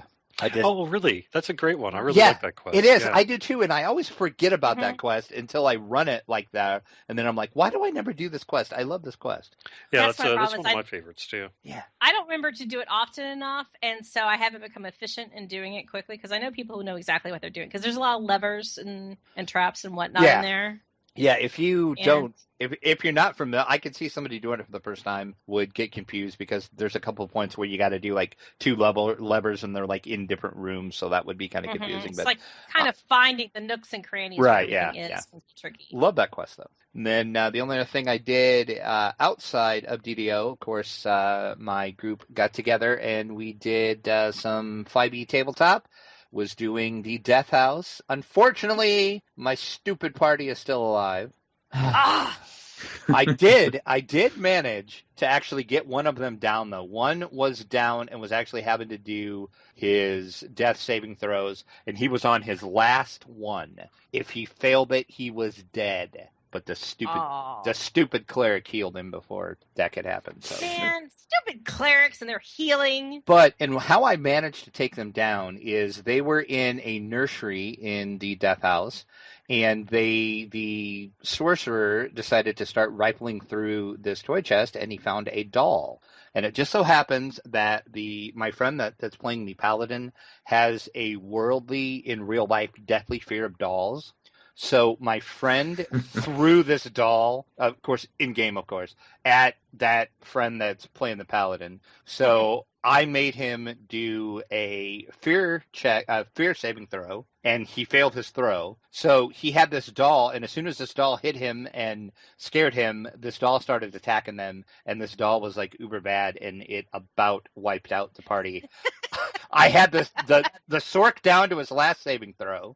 And I had 2 other people that were down just starting on their saving throws, but the cleric managed to raise them all. Stupid cleric. So it's basically like Chucky. But, yes, it was. But I did kind of have my revenge on the cleric, though. When they left the room, there was some ghost in that room, and one of those ghosts did manage to possess the cleric. He failed his saving throw. So now he is possessed by a little ghost boy who is afraid of everything.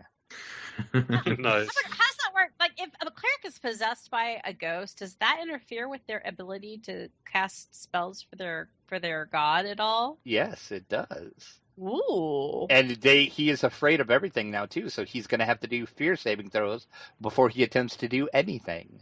So they're kind of cleric down. Yeah.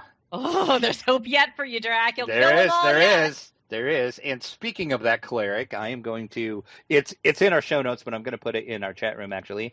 One of my friends has a laser cutter at work that they use at work, and they had just got a new one and he was practicing with it.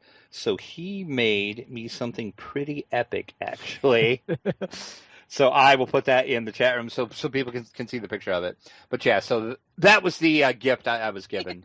So yeah, that's pretty cool. And I had that prominently in front of my DM screen, so the whole party and the cleric could see that. So, and then the only other thing we did is we played Zombie Aside Black Plague, and I have to say that Zombicide is a co-op game, but once again, we managed to turn a co-op game into how can I best screw over my friends in this game.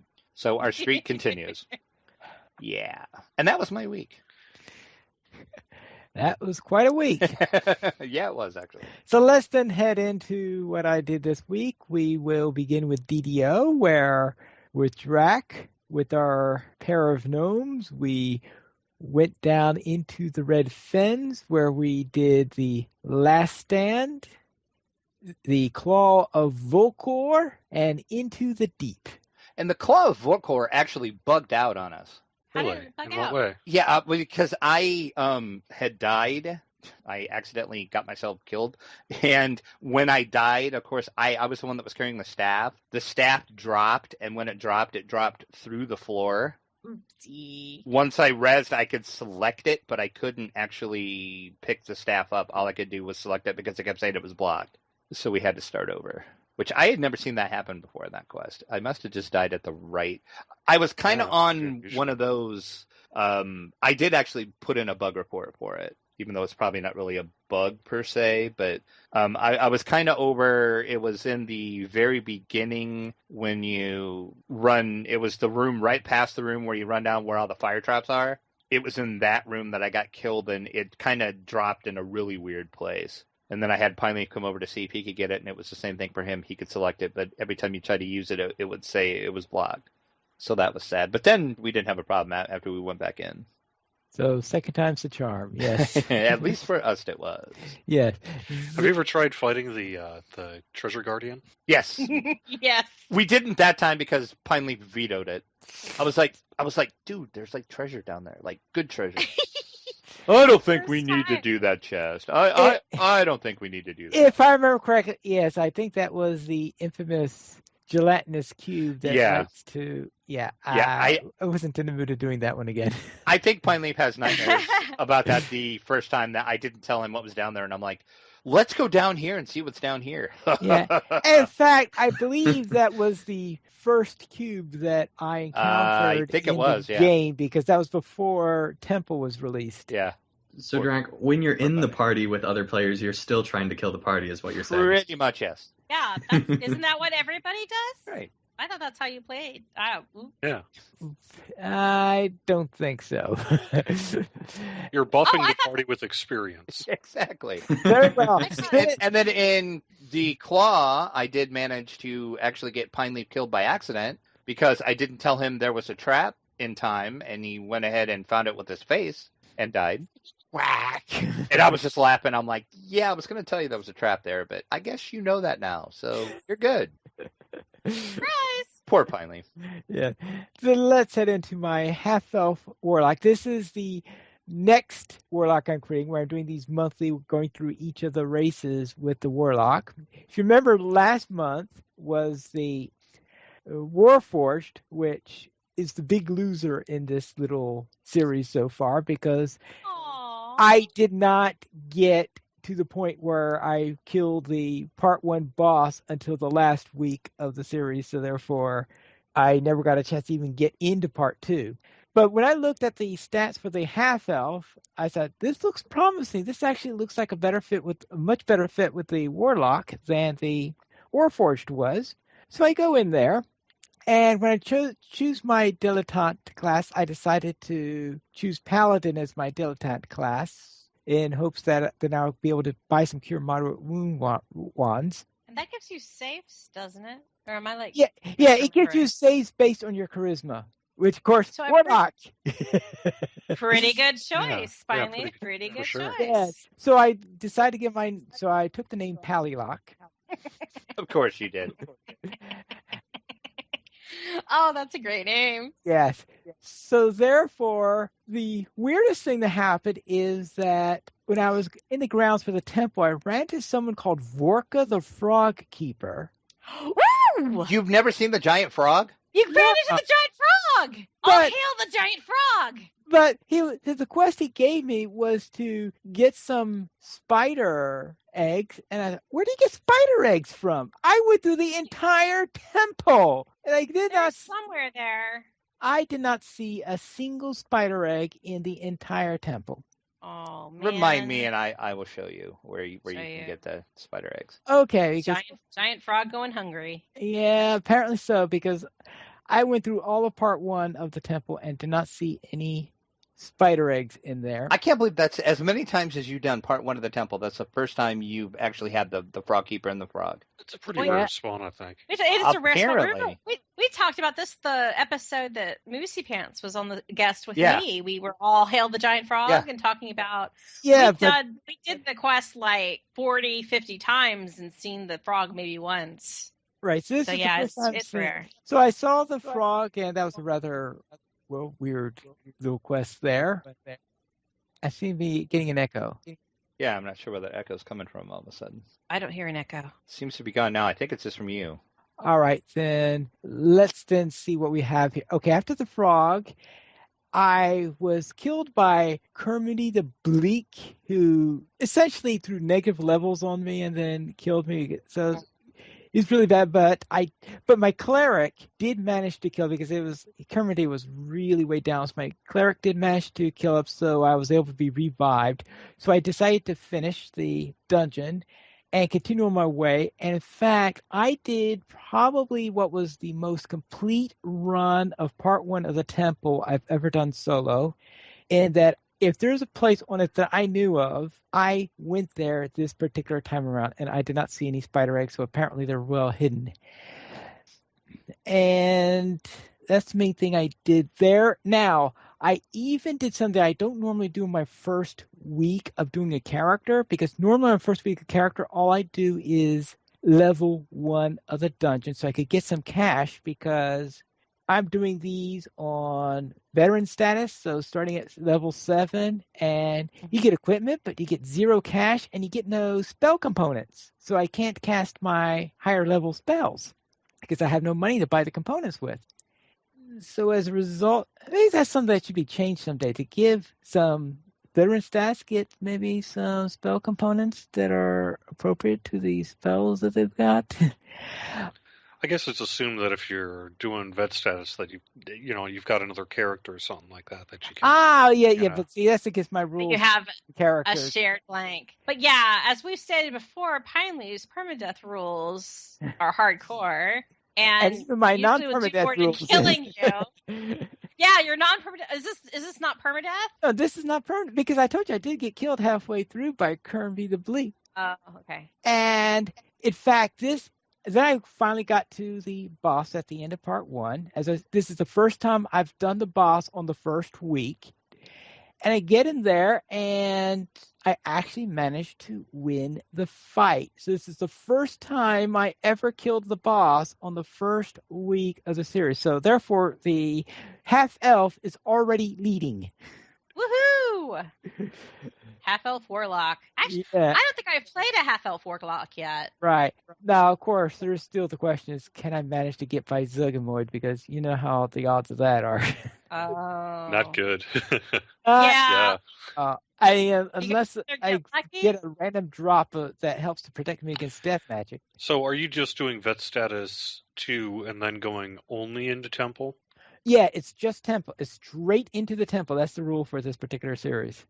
Which makes it harder. Yeah. Way harder. It's much more challenging what you're trying to do. Because I think at that level, doing it at level, you probably, like, so if somebody was a veteran, if they were starting at level 7 and they were handing themselves stuff, which you aren't doing, they would try to get a pale lavender or a not jewel cloak, but a pale lavender ironstone on that character, or they would do like Tangleroot first and try to get Death Ward goggles to prevent any draining. Right. That kind of stuff. But because you are so hardcore, Pine Leaf, you're going straight to the Temple of Elemental Evil, and you don't have any of the fancy stuff that might help. So related to your spell question then, I think, especially if you're going to be doing a warlock, the trick is to find which spells do not take much in the way of components, like, magic missile, that kind of thing. Mm-hmm.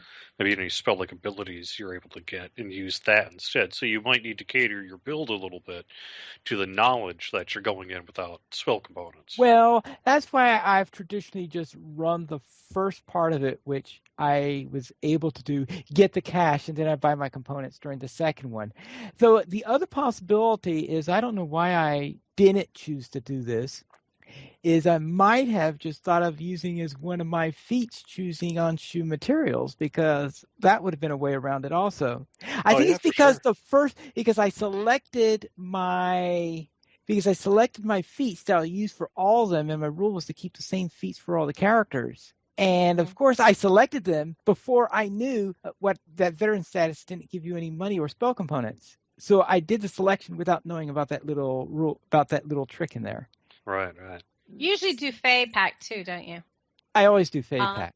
Do you get the resist energy spell, or do you use the one that's in the enchanted spirit tree? I use the resist energies that's in the tree.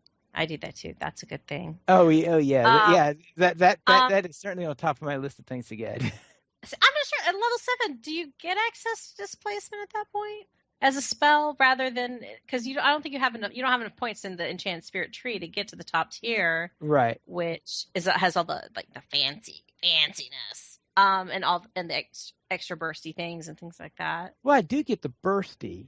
You get the first burst, the tier 3 burst, but not the tier 5 burst. Right. But you won't get displacement, which makes you prone to all of those meanies with the arrows and the ballistas. No, there's no ballistas in Temple, but if there were, there's a ballista in Temple. You can't leave ballista. Okay. Yeah. And Pine finds it every time. Sometimes if there's a ballista, Pineleaf would know. So another option you could do is you do start with starting gear, and you could figure out what of that starting gear can you sell for plat and do without that you could then use to buy the spell components. Yeah. It's starter. You can't sell starter. Oh, and even on the okay, it's flag starter. You might get some masterwork arrows or something that you sell, but that's about it. I don't even know I don't think warlocks get them. I think other classes. No. Warlocks don't get those. I think I checked that first time I was doing it. So you're still too hardcore, Pineleaf. Right. But he does make it way harder than he needs to. I did complete part 1 though with the half elf, and that worked out pretty well. So well done, because that's not easy straight out of the box going into Temple of Elemental Evil with just your starter gear and rocking Temple of Elemental Evil part 1. It's not kindergarten. Certainly not. That's pretty cool. So now on my Wolflock, I finished up the Sharn Syndicate with Come Out and Slay. Then I was looking at where I was with my Coin Lords rep so that I could work up to get my bag. So therefore, I decided to go into the Waterworks. So did Clan Ashdus rescuing Arlos. Then went to did a Harbor Quest, New Ringleader, Exposed Situation, Millerstedt, and Home Sweet Sewer. And I just barely remembered before going into Home Sweet Sewer to turn off my aura. That would have been real nasty if I went and did that quest with my aura on. Oopsie! And in Minecraft, I had my first experience in fighting the Ender Dragon. And that was with a big group fight. All the members of the server got together and tried to see how long we could survive against the big dragon. And yes, there were a lot of deaths and hilarity involved. And that concludes what we had here. Is there anything else you wish to add before we close? I don't think so. Unless Cordovan has something. Okay, I'm going to say you kind of act like you had something there, but... Oh, no, I'm just saying I've actually done some pen and paper too recently. But, yeah. No biggie. All right. Move on for time.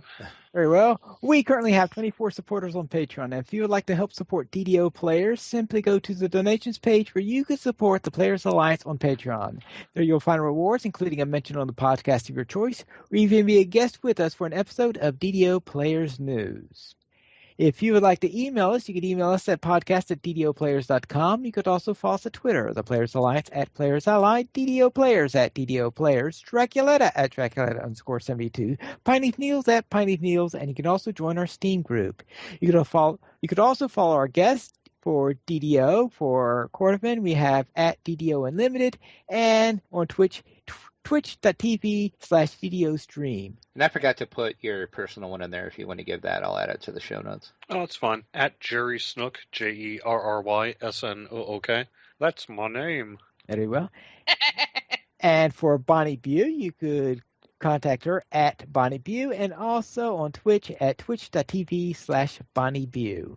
And as for Anding, you could reach him at Anding LP. Yeah, I still have trouble remembering it's Anding LP instead of your old name because Anding changed his Twitter name at some point. Yeah, that's part of rebranding, I suppose. Yeah, it's part of rebrand.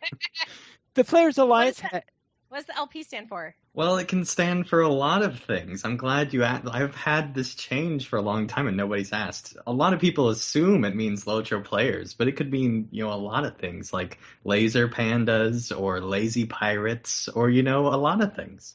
I like laser pandas, but that's just me. Oh, I thought it was Let's Play. And it could mean that as well. See, LP could stand for a lot of things. Oh, man. I'm hoping it's laser pandas. Holding out for the lasers. Holding out the lasers. Pew, pew, pew, pew. The Players Alliance has 5 live shows every Monday at 8:30 p.m. U.S. Eastern Time. We have DDO Players News every Thursday at 8 p.m. Yeah, it's moving around. They're It's trying to set where the time is. It's 8 p.m.-ish. Okay, 8 p.m.-ish U.S. Eastern Time. We have XP Quest every Saturday at 8:30 p.m. U.S. Eastern Time. We have Lotro Players News every other Saturday. After Lotro Players News, we have Tales of the Free Folk, and a Tales of the Free Folk week is approaching this weekend. And on the last Saturday of each month at 3 p.m. U.S. Eastern Time, we have Lotro Academy After School. You can join us for our live shows at ddoplayers.com/live. What? Lotro has after-school specials? Are these like?